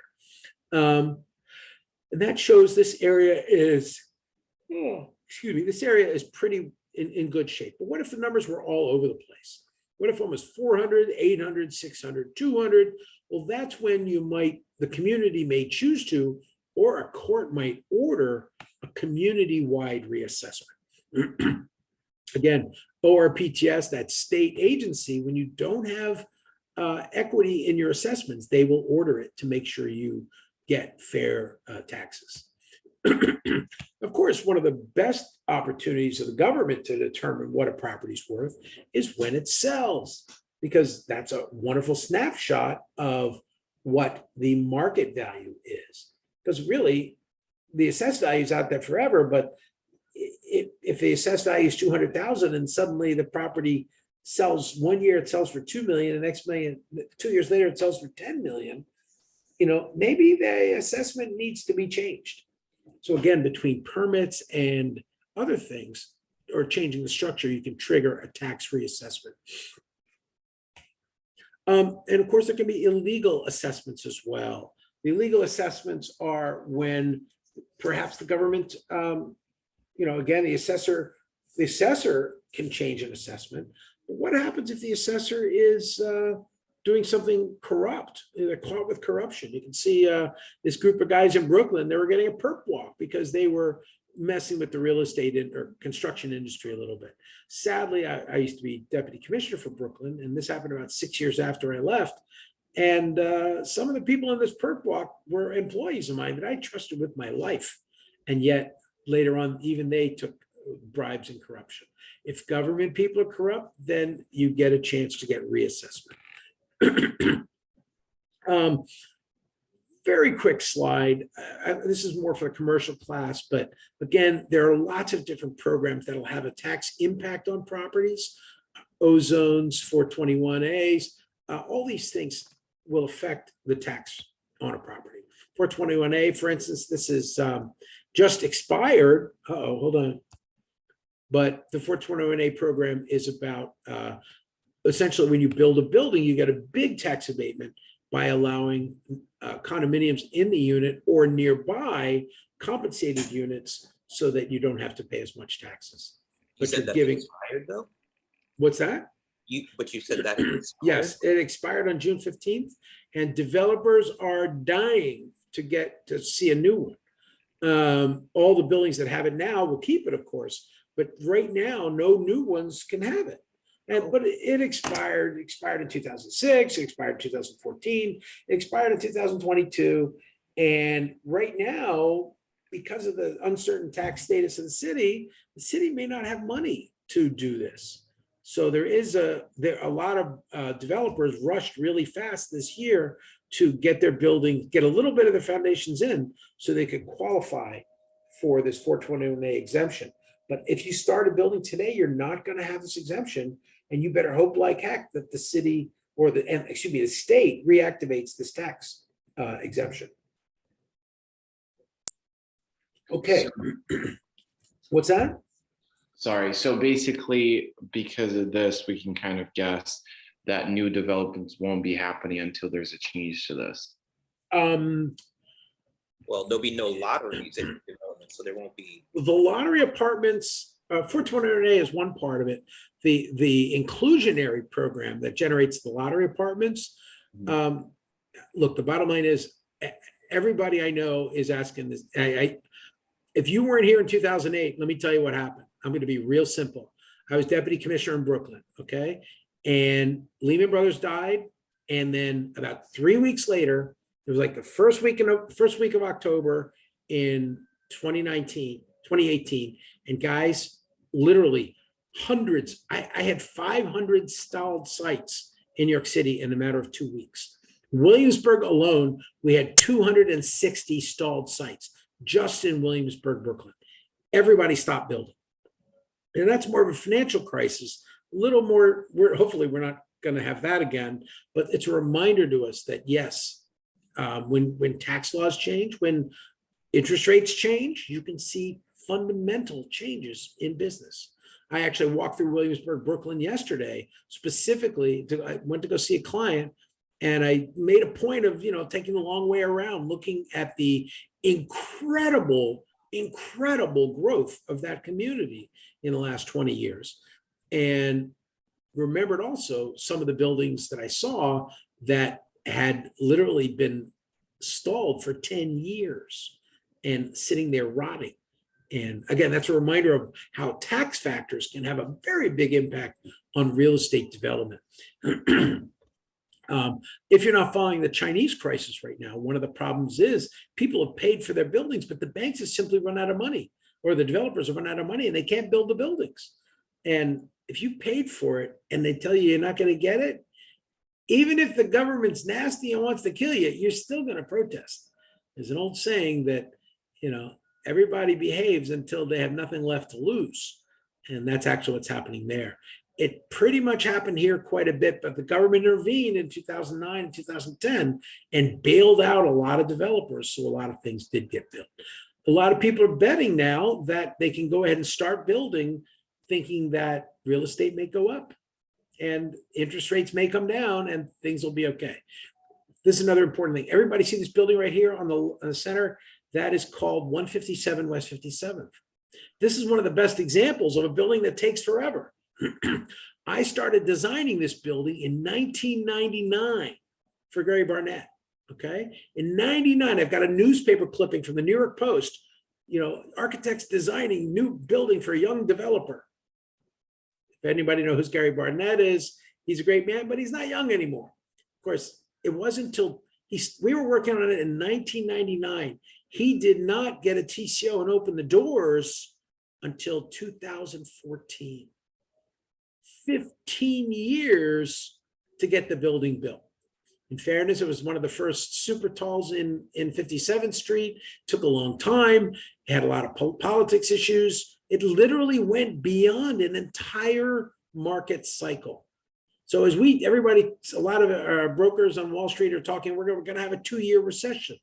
Well, a 2-year recession in real estate is not that big a deal, because it'll take you 2 years just to get the foundation done, get the design work, get the DOB approvals, and get the foundation in. And that's 2, 3, 4, 5 years in some worst cases. I know it sounds crazy, but it's a reminder to all of you that as taxes are continuous, real estate investment really requires you to have a long-term play. But again, the good news is they finally got it done. And the day that TCO was issued, that temporary certificate of occupancy, this went from being a construction site to being a building. And once it became a building, that day, the 15-year clock started ticking on the tax abatement. And as you can see here, the $100 million penthouse that went to I think he was a Nigerian billionaire oil dictator. He bought it and then sold it at like 50% off a while later. But he was only paying $17,000 in taxes. Okay, why on a $100 million property was he paying only $17,000? Because of that tax abatement. The city, 421A, gave people, abated their taxes for 15 years. Hey, you build the building, you come live here, no taxes for 15 years because you're going to still have to pay all these other crazy expenses. So for 15, no property taxes. But yet this small $1 million apartment on East 52nd Street, they pay this more taxes, but they're only worth $1 million because that's market rate. Of course, the flip of that is just imagine what their property tax is going to be when that after 15 years, the city's going to get a lot of money from the property taxes off this building. They have to pay all at once. A lot of pronouns there. The after 15 years in year 16, it goes up to the market rate. Yes. And yeah, you can imagine the sticker shock. In fact, this is a big deal right now, which is and this is really important for residential sales. Remember, I talked about all those buildings built for the last 20 years in Brooklyn. A lot of those properties are in year 11 or year 12, and there's only 3 years left on that abatement. And so can you imagine selling, and then the person's paying, you tell them that they only have to pay $3,000 in taxes. And then all of a sudden in year 16, they're not paying $3,000, they're paying $50,000 in property taxes on that building. So they're going to be pretty upset with you as a broker. So as a broker, you have to understand things like these abatements and delays in taxes will expire, and you have to explain them as due diligence to a buyer. It's very common in commercial condo sales in New York City. It's really, really important to have people understand that yes, you're buying a brand new building, but it's been open for 5 years. There's only 10 years left of that abatement. And that can have an impact. Again, quick reminder of some of the crazy price differentials over time in the city. A lot of people in very, very expensive buildings, but have been very old buildings or abated buildings, and they pay very low taxes. Again, the downside is some of the older buildings, when their abatement ends, suddenly you can see these are the taxes on those units we saw earlier, 157 West 57th Street. But yet some of these older buildings, boom, they suddenly have to pay a lot of taxes. And after those 15 years, the city's going to collect a lot of revenue. That's a good thing. This is a broad reminder. Another thing that can impact a property value and assessment is whether there are rent regulated units in your building, whether rent controlled or rent stabilized. Again, I'm not doing the politics of whether it's good or bad. That's not the point, but it has an impact on the revenue generated from a building. If your tenant, if it costs you I was just in an apartment the other day on the West Side. It costs the owner about $5,000 a month to maintain the apartment. The previous tenant was living in there for $1,200 a month. And he is now being told that if he re-rents it right now, he's only allowed to charge like $1,200 plus 20%, like $1,400, and yet he still pays $5,000 a month to maintain the taxes on the building. So again, the big picture is this is the tree. Let's do a quick chart. When was your building built? My building was built before 1974. Okay, have you lived in the unit since 1971? Yes, I have. Okay, then you are rent controlled. And in fairness, that means you've lived in the unit for at least 52 years. Chances are you're not in your peak income period of your life. Alternatively, sorry, I'll move this out of the way. Conversely, what if you are, instead of rent control, you might have very low rent. And of course, after a certain rent, what's called decontrol. Now, let's do, we were talking about Hamilton Heights earlier. Hamilton Heights and Inwood are between 50 and 90% rent controlled apartments and rent stabilized apartments. So this can have, again, a big impact on rental or sales of buildings or apartments. Obviously, if individual apartment, you don't care about the rent control, but if you're selling a building, the impact of rent regulation can be very large. I once had a man come in. He's a guy worked as a janitor. He's from Puerto Rico for 25 years. It's like I came north to make money and work hard. He worked 25 years and he bought a 16-unit apartment building in Brooklyn. And the problem was it was completely rent controlled. So his rent roll for 16 1- to 2-bedroom apartments in Brooklyn was $2,000 a month. People were paying $100 a month for their apartments. And he was literally crying on my desk. It's like, I'm going bankrupt. My investment is dying. I got to get rid of these tenants. And I said, sir, I can't help you. The law is the law. And when you bought the unit, you should have known this. And, the rent regulated tenants pretty much own that building. Again, the goal is protect for tenants. I had a case where somebody might pay $8,000 for one person. I had the people above me paid $400 and I was paying $4,400. I was going to pay $4,400, but then I said, forget it, I'll leave the apartment. But again, you can see how rents can have an impact on the valuation of buildings. This was the chart I wanted to show earlier, as I talked about rent regulation. The rent stabilized people in Manhattan are in Chinatown, and this green area here is the Peter Cooper Village, and almost all of Upper Manhattan is rent stabilized. So this will have a very big impact on investment values as well as rental work. These are all controlled by an agency called the New York State Department of, call it DHCR. In New York City, they call it HPD, Housing Preservation and Development. There's a new agency added as well for tenant protection. And they are, unfortunately, I've seen both sides of them and they're not very smart, unfortunately, but that's okay. They don't know the law as good as I do because I help write the law. So is it a good thing or a bad thing to invest in those areas? Well, the key thing is to price properly. Am I going to pay, on the Upper West Side, for instance, I advised on a property a client was going to buy, and he had 50 rent controlled units at less than $500 per unit, and in an area where those apartments should have been over 5,000. So I told him, of those 50 units, I told him you have to subtract $1 million per unit in the offer price that you're going to offer. And he was like, you're crazy. What do you mean? $1 million is right. He was from out of town. He didn't know the game. And I hit it almost exactly on the dot. His offer lost, somebody else won.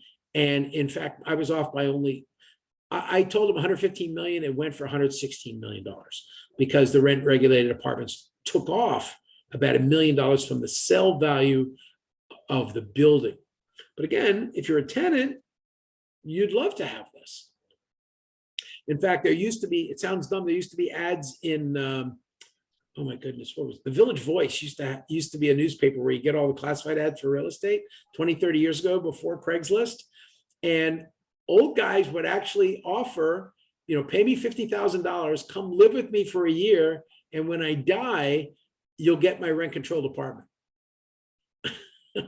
Wow. I'm not going to the ethics of that, but the law is the law. If you live with somebody for 1 year, and especially if you're married to them, the property rights was actually one of the main reasons why they did the gay marriage law. It was actually one of the tenets of the Windsor case. And actually it's one of the tenets for currently the gay marriage law is being challenged in court. It is going to be perhaps in the Supreme Court's next docket. I'll leave that for you guys. Again, whatever your politics, that's not the issue, but these are things that can have a very big impact on property ownership.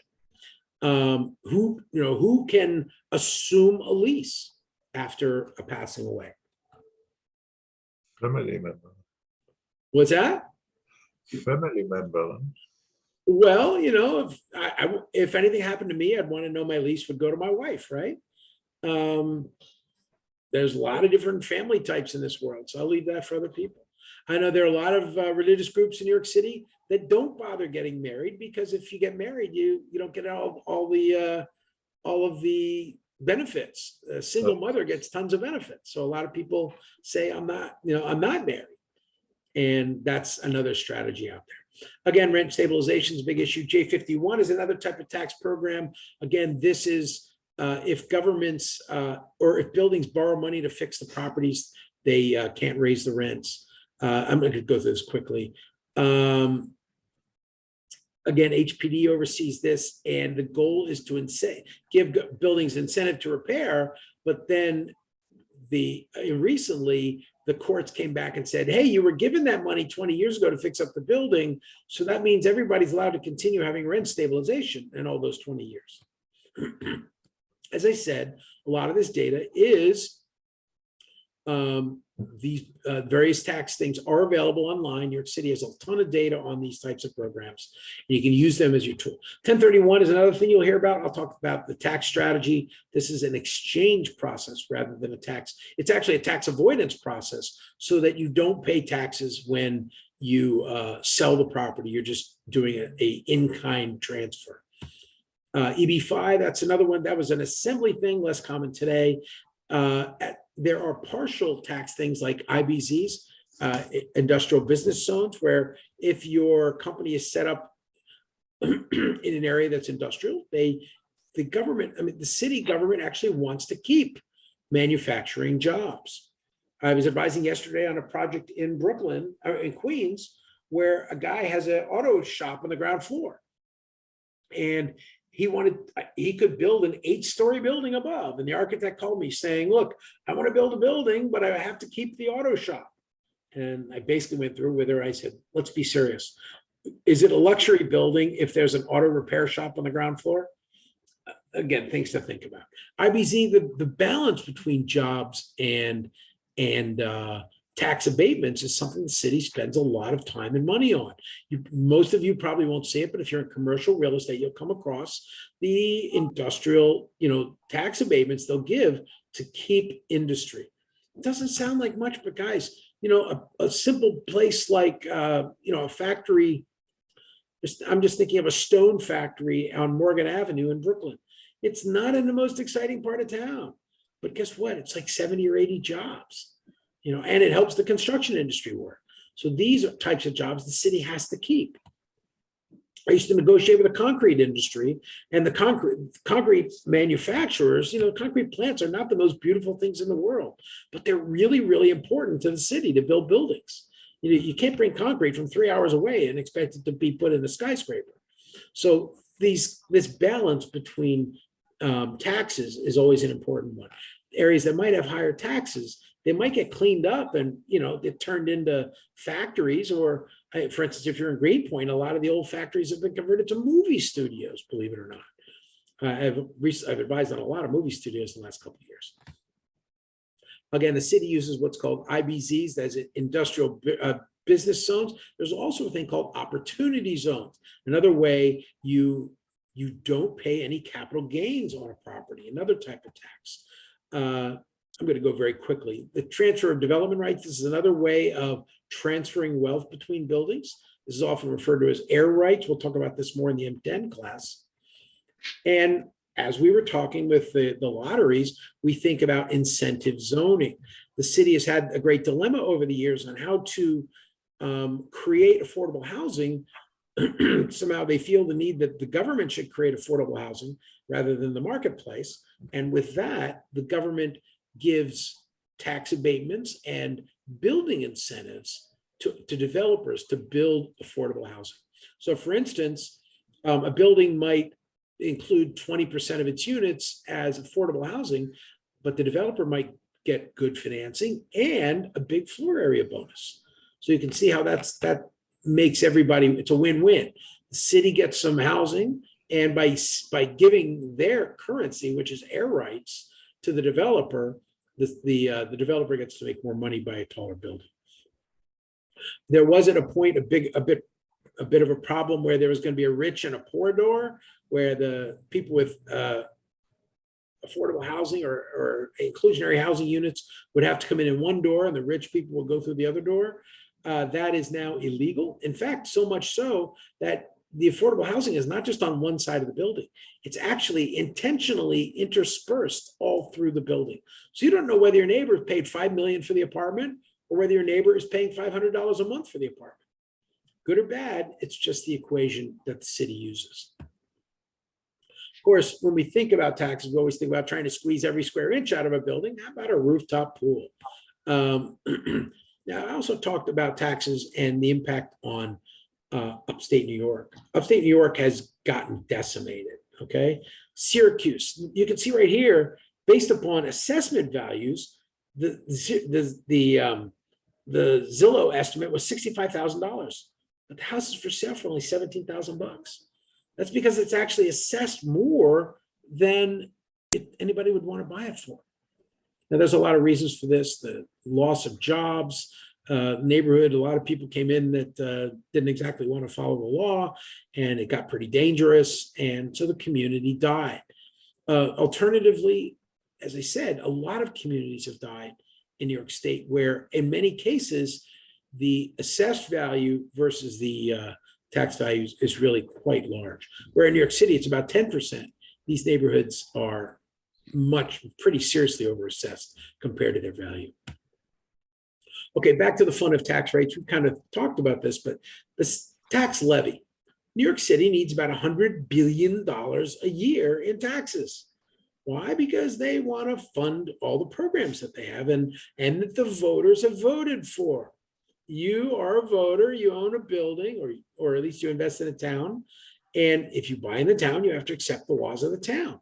And if you're a voter, you voted for that city council that raised your taxes and spent $20 billion for X or different programs, and now you got to pay for it. So the tax levy is out there. That's $100 billion. Now, the tax rate is, well, first of all, they determine the overall assessed value of a community. And then, hey, so as a quick example, a town has a 2% tax rate, okay? And of course, it has about $2 million in expenses and about $100 million tax value. So 2% of $100 million is the $2 million that town can spend per year. Again, we talked about multiple districts earlier. This is the other side of the state. This is all the little districts that you might find in Erie County. Again, city, town, village, school districts, fire districts, all of these can alternate your stuff. Sorry about that. In Westchester, for instance, I know if anybody knows Bronxville, Bronxville is, if you're a broker up there, people kept telling me this, I didn't really understand it, but Bronxville has, they say one part is correct me if I'm wrong, one part is the Eastchester schools where the taxes are much, much higher. And the other one is the Bronxville schools where somehow is different. I forget what the nuance of it is. The point is that individual town, they may have two different school districts or fire districts or all of the above. So you get these overlaps and you have to figure out all those different taxes to find out what the property is. Usually you can find out the taxes, hopefully from the seller, they give you the information, but if not, you've got to maybe dig or hopefully go online to research to identify how much that buyer is going to be on the hook for taxes. Again, that's how we think about density as a driver. Quick image using data density. Look at this, 20,000 people per acre in lots of New York City. Rockaway, look at that high density out there, right? Wow, 20,000 people per acre out in the Rockaways. But, something like, much lower density on the North Shore where there's a lot more open space and single family houses. So they can't collect as much taxes. But in Queens, per square mile, New York City's collecting a heck of a lot more taxes because of the huge amount of development. Again, determination by property tax very quickly. One of the great challenges is that over the more expensive units are actually taxed at a lower rate. The example here being that small units are taxed at about a 2% rate. Hold on, sorry about that. And yet the very expensive units are only taxed at about a 0.5% rate. But there's always different ways to make people pay. Now, in the book, there's a good example of, and I have some of the pictures on screen, of an apartment building in the Upper East Side of Manhattan. It's in the syllabus if you have the syllabus. You look at the data, for instance, when you try to estimate the taxes on a property, for instance, it'll say the number of dwellings, the approximate square footage of the building, the assessed versus market value, and what's it worth today. Again, another quick images of the building. Now, generally, the building is in a very valuable neighborhood of the Upper East Side, although it's gone down a lot because so many people left in the last 2 years. And the schools are somewhat in challenge. I actually moved up to this neighborhood because my daughter got into a public school called Hunter College High School, which was a really great school, but it was free. So it was worth it for me to move there. But moving on, what do we think? So to look up that property, that 440 East 79, I have found, first I find out what the block and lot is of the property. So we do BBL, borough, block, and lot. Block 1473, lot 18. Punch in the number, and as again, there are the quarterly tax statements. If you want to get other information, you go to at nyc.gov/DOB, you can look at the property profile. And it will, you can, from here, you can go to the certificate of occupancy, and it might tell you some useful information about the property. Now, this is the final tax roll of the building. Again, how much it pays, in each individual time period. Who owns it? The owners corporation that owns it. I think this is a rental building. By the way, does anybody know why every building is a separate corporation? Anybody know why developers do that? It's because they get sued a lot. So it's legal defense. So this is the type of information you would see on a tax bill for a property. Lot size, 200 by 200. Building size, 200 by 67, 16 stories. Estimated market value, 41 million bucks. Actual value, actual AV is assessed value. So it's assessed at 18 million bucks in land, land and property, 18 million bucks. Given the deductions, there's a number of, going down here a little bit, you see some exemptions that the property's granted. One person got a veterans exemption. One person got two senior citizens exemptions, 3 school tax, and 4 school advanced school tax relief exemptions. In a big building, this all adds up.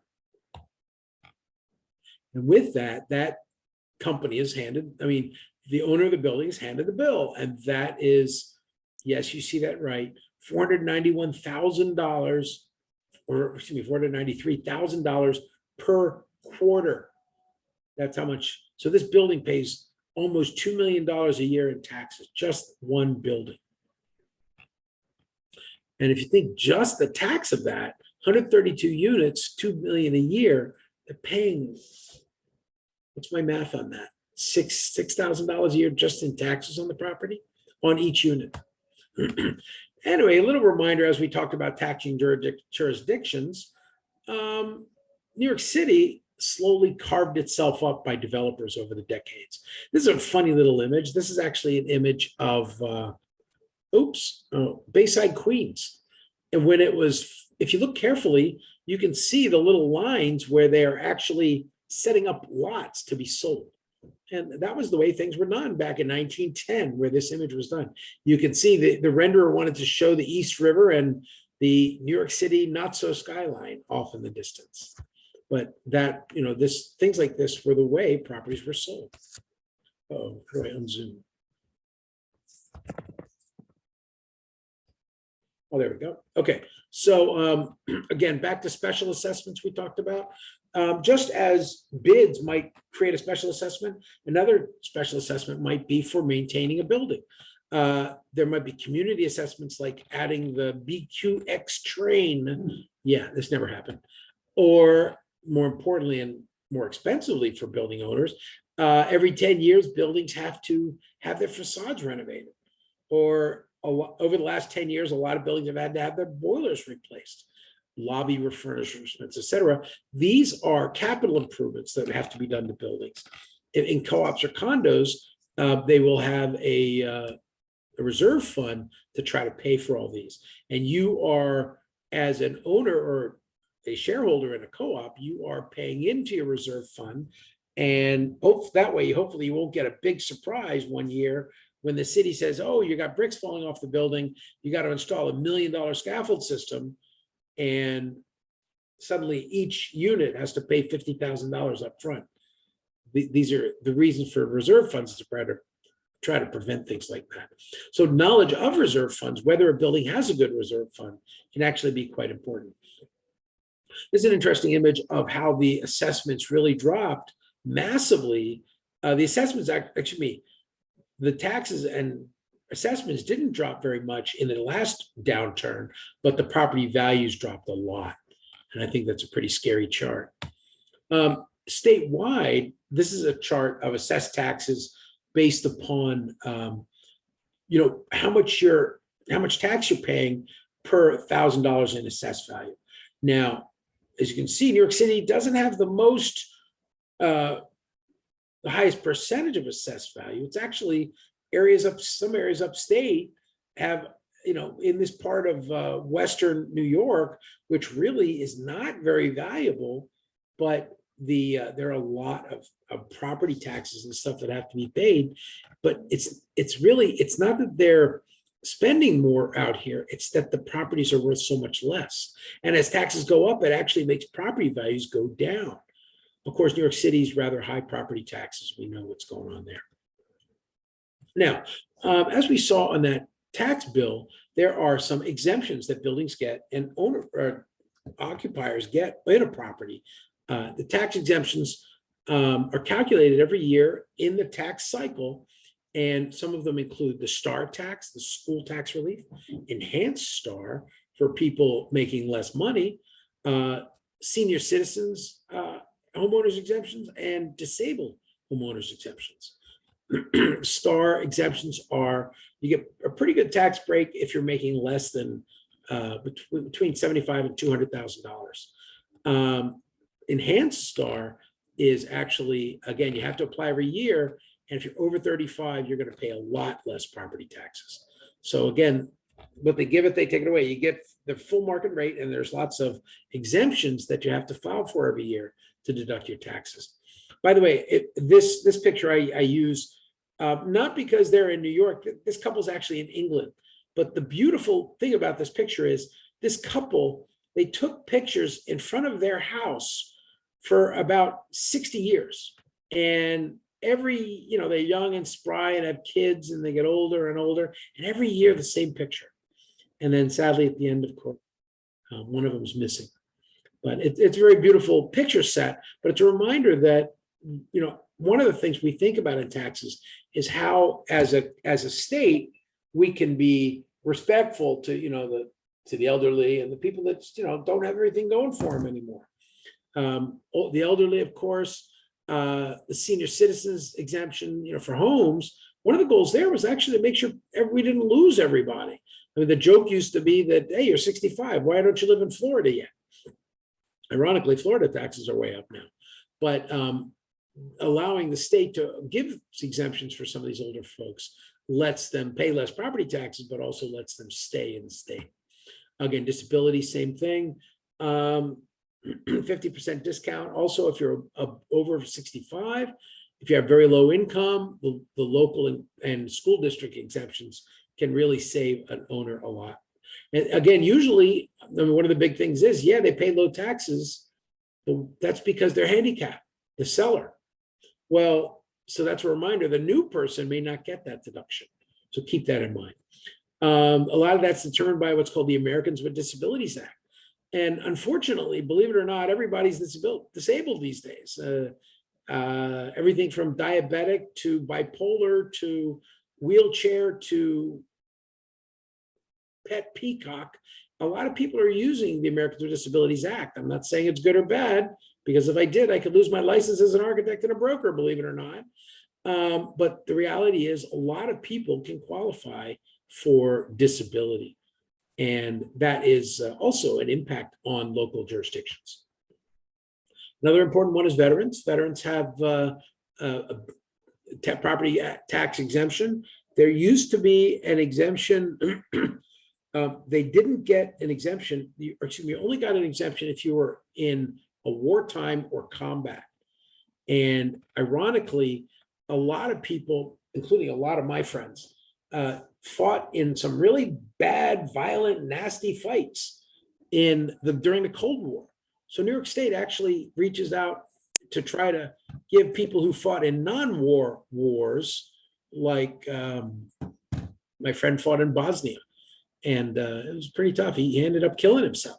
because it was such a stress for the, the terrible things he saw. But officially, he wasn't in a war. Things to think about. But those people also get significant property tax exemptions. Other types of tax credits, as I indicated earlier, landmarks. But we've gotten all these credits, potential credits. Now we got to figure out how much you're going to pay. Well, the government will tell you what you're going to pay every year, and then you have the right to protest the taxes to be paid. Now, with that, protesting assessments is called grievance day. Now, we go through this, I want everybody to kind of fast forward a little bit. If you're not there already, you should be. Right now, we're on page 512, and we're going to look at 514 as a very important chart to understand how taxes are challenged. Now, what if, like I said, what if you think your property is overtaxed? Now, well, the answer is, why do you think it's overtaxed? Well, I don't want to pay so much. That doesn't work. You don't like that, move to the next town. But if you think you're overtaxed because the guy next to you pays less taxes for the same house or pays less taxes for a much bigger house, then you have the right to go to grievance. Again, the real estate property tax cycle starts not at the grievance stage, but at that initial publication of values. And then, once they say the valuation, they give you the chance to file all those exemptions and put the exemptions in place. As you only have a window, it's a couple months a year, you got to get your exemptions in. And then the city might come back out and inspect it again and maybe agree with your concerns and try to evaluate again, thinking about new construction or whatever. They'll set that tentative roll. And then, like I said, you're going to go through the protest process and go again. So here is the chart to handle grievances. This is, again, we start at the beginning of the year at the valuation date. Your property is assessed at $10,000. Good news is the market value is $300,000. Let's say $10,000. Well, you've got a couple of small tenants, so you get a senior citizens deduction. So hey, you're down to $9,000 in taxes. Okay, the government then goes around and takes a look, or it's kind of an open thing these days with the internet. Everybody agrees it has the right to look at the property value. Then they publish another tenant, the assessment roll for the next year. That roll goes public, and then they send you an email or a letter saying, hi, you were worth $10,000 last year, and now you're going to be worth $12,000 minus your $1,000 exemption. Okay, so you get to inspect again, and then once we've done that, you get to go, sorry, the government has said this is what your tax is going to be by publishing the tentative roll.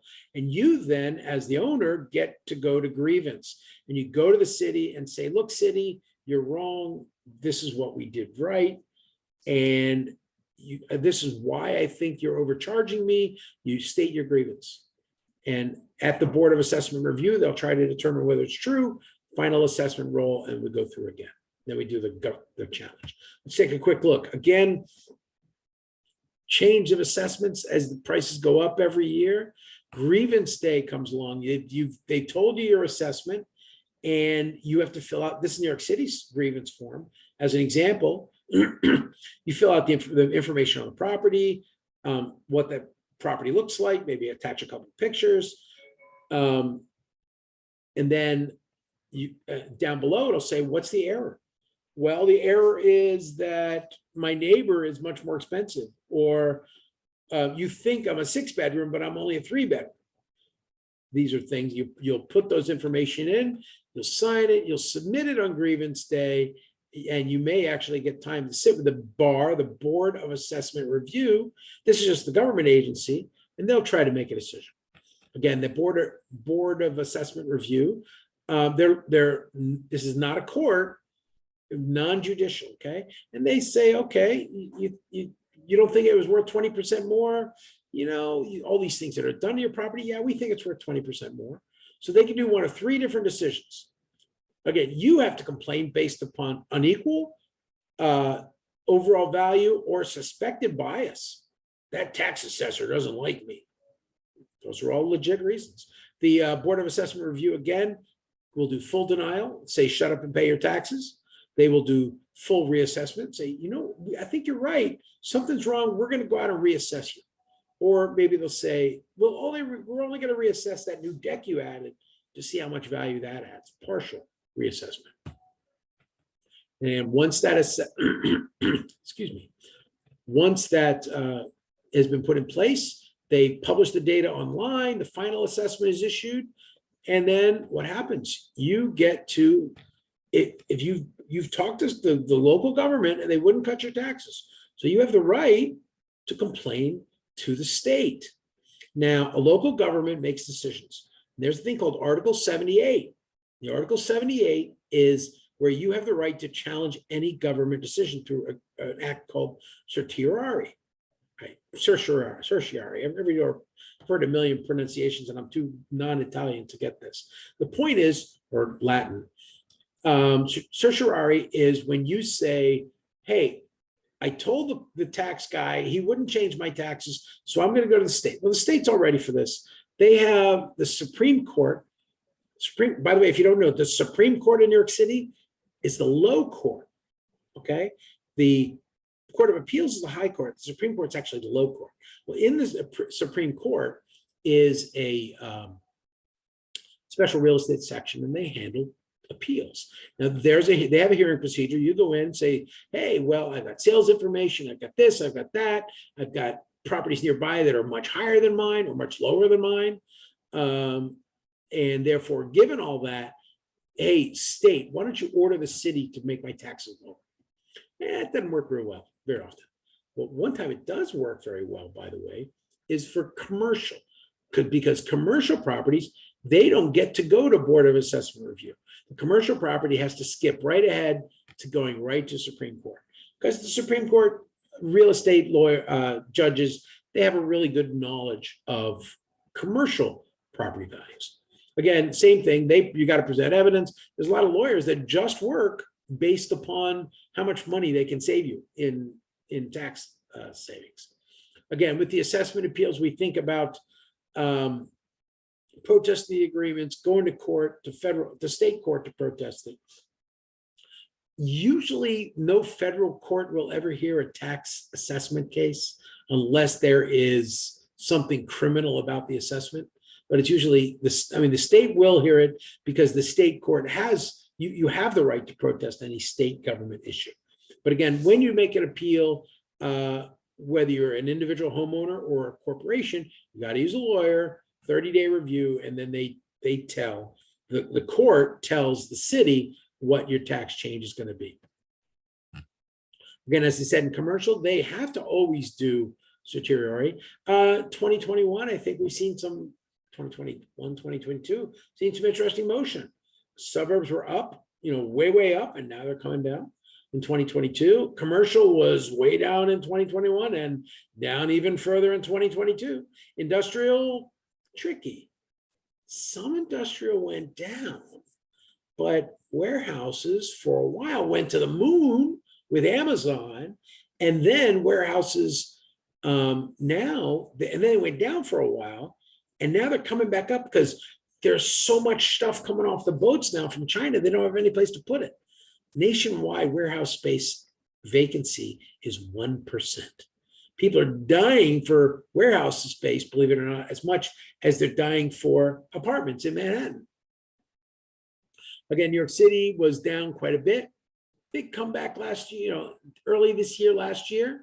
We'll see where it goes in the next year. And of course, hotels, boom. The hotel industry was completely slaughtered. 66 million tourists down to zero. Hotels are begging to be homeless shelters these days. So you can see how each one of these has the right. Hotel, don't you think if I were an office building owner with empty offices, I try to get my taxes down. Or hotels, I try to get my taxes down. But on the other hand, the city doesn't want you to let the tax down, so they're going to fight it.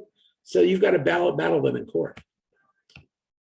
Now, in that circle on page 514, They've stated the role. You've had your chance to do a protest. Then you've had your chance to do a state court protest. But after that, they finalize the role and you got to pay the taxes. If you don't pay the taxes, they can put a lien on your property. Sorry, And- can I ask an odd question? I'm sorry. Sure, I'll try to answer it. Just in terms of hotels, what's to keep hotels from changing their business model to being an Airbnb? Great question. What does Airbnb not do? What's the only, basically Airbnb does not pay hotel taxes. And Right. believe it or not, and this is a matter of fact, because I used to enforce it, Airbnb is illegal in New York City. Right. And why do they still have Unless 25,000? you are a two-family house. Very good. And that's the multiple dwelling law. I actually covered that in my M12 class. You're exactly correct. But even better, you're not only in a 1 and 2 family house are you allowed to do it, but you must be there with them. That is an important distinction. And yes, and thank you very much for pointing that out. Because I don't want to be, I'm used to most of the Airbnb guys being bums, but yes, in fact, the model, the state always had an exception for boarders, as people boarding with you in a house. And that border exemption is not from 1990s or 2000s, that's actually from the 1910s. And so we see these old laws actually finding new meaning 100 years later. And much like that, of course, the tax cycle goes on. Many communities are, New York City's always had it illegal to be Airbnb. It's other than 1 to 2 family with concurrent occupancy. And oh, by the way, not only concurrent occupancy, but they also had to have full run of the house, which was another discouraging point. But why doesn't the city crack down? That actually was a good question, because in fact, the hotel workers union was almost solely responsible for getting Bill de Blasio mayor in 2013. Look it up, very fascinating political battle. But they were pushing hard against Airbnb, but Airbnb pushed back. And as is being exhibited by recent court filings, Airbnb did a lot of bribing and stuff of various officials in other cities. Whether they did that here or not, I won't comment, and I don't know. But Airbnb is, in fact, not paying hotel taxes. So the hotels are actually getting hurt more and more by Airbnb. One great example of that is an illegal business called Sonder, where Sonder is building their entire business around the world on these 1 to 30-day rentals. In New York City, they're actually illegal, but the city simply doesn't enforce it. So that's, I mean, are there a lot of businesses that are built around lack of enforcement? Well, look at all the illegal drug sales in New York City. It's all illegal, but the government chooses not to enforce it, or any number of other things. And then people build their business models around whatever law is not enforced. But the one law that definitely gets enforced is property taxes. And like I said, they know where you live. So they're always, and because property taxes are such a bedrock, they will continue to do so. Actually, talking about questionable uses, I was recently asked to advise on a store in Brooklyn that wants to sell pot. There's lots of them in Manhattan, but these guys want you not only sell it, but they want you to let you be able to try it. And there's lots of building code problems with that. I actually bailed out of the job because I told them it would risk my architectural and brokerage insurance. So I decided not to do it. Because as you may know, just because it's legal in New York City, or just because it's not illegal in New York City, doesn't mean it's not illegal in the United States. And in fact, it's one of the problems with the transition with the Biden administration. A lot of people went down there to Washington, and they were actually fired once they got there because they had used drugs within 3 years. And so they were thinking they were okay in New York, but their habits from 3 years before got them fired from jobs in the early administration. And that's a reminder broadly, we think about the state, local, and federal aspects of all laws and how they can impact real estate. Of course, with the tax cycle, you make your protest, you get your try to opportunity to reduce it, but in the end, you got to pay it. And if you don't pay it, you know, that those property tax liens are pretty devastating and will have an effect on the building. Thank you. Again, property tax liens, as we see, when a lot of politicians work really hard to help people prevent from losing their houses. One of the saddest things in the world is when somebody gets a lien on their property, and even though they got like a $2 million property, people can't pay their taxes. In fact, this guy, Robert Cornegy, I think he's like he's like state assembly speaker or something now. He's really gone up the pole in Albany. But at the time, he was a Bed-Stuy council member a couple of years ago. And New York City passed a rule where a lot of, you know, they could start doing tax lien foreclosures to take people's properties when they hadn't paid like their water bill for 20 years.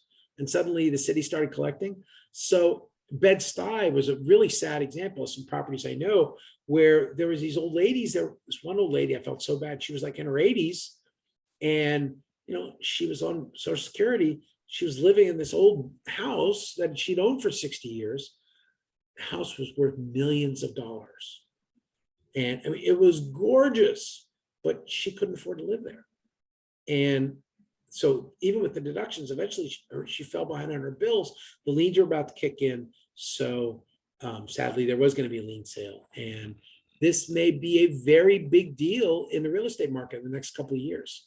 In fact, for all the people who haven't been paying their mortgages and all the landlords who haven't had tenants paying, they're going to lose their properties.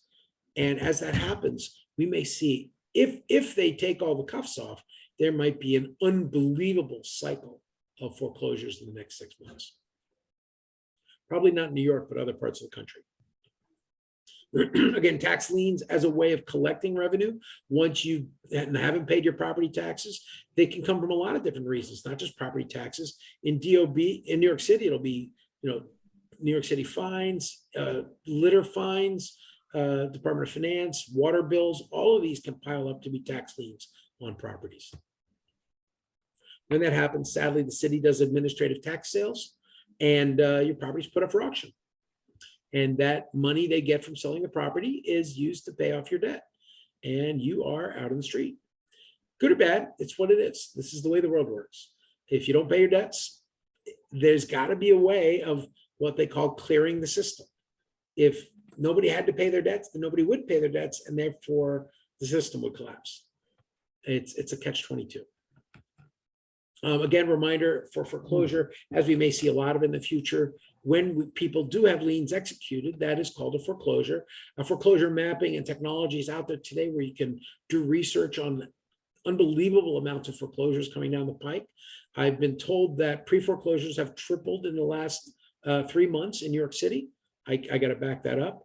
But with all that, we get to the question of what are the agent's responsibilities regarding property taxes?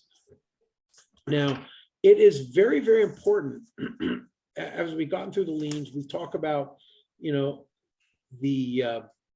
when somebody's buying a property, the agent must know the amount the property taxes are being paid. Okay. And again, disclose this. And also, like I said, don't hide information like, you know, low taxes, you got to do things like tell them 6 years left on the abatement, stuff like that. It's really important. In commercial, it's really, really important. And ideally, you may not know it as a broker or a salesperson. You might make a mistake. Hopefully the lawyers are going to catch that as well. But as an agent, you need to be able to understand how to, you know, get a rough idea of what the property taxes are if you can't find them online. And also, again, try to detect surprise charges like a low reserve fund for a building that may need brickwork on the outside. And suddenly you're going to get hit with a $50,000 common charge when you move into the building. Also, remind yourself that taxes are an important part of PITI. Principal, interest, taxes, and insurance, which are the overall costs of a property. And that can have a big impact on what people can really afford. Without going into the details, when you buy a property or a rental, you think about all the expenses you have. I mean, never forget that you made $50,000 in rents, but after all the expenses, maybe you're only making $24,000, but minus debt and taxes, you're only making maybe 5,000 in actual property or profit.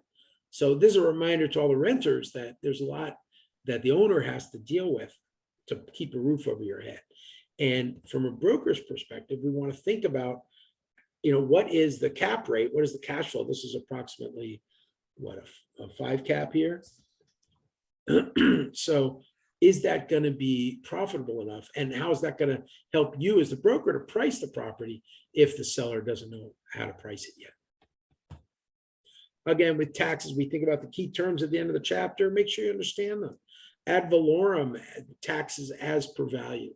If you have 100,000 and I'm 500, and I'm 500,000, I should probably pay 5 times as per value the taxes that you pay.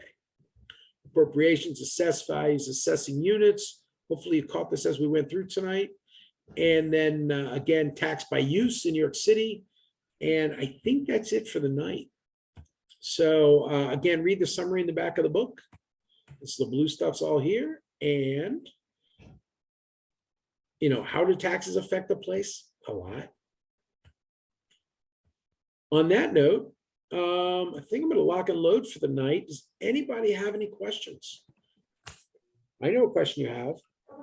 What is The third code. code? Touche, touche. Most- Ladies and gentlemen, the third code. Okay, everybody.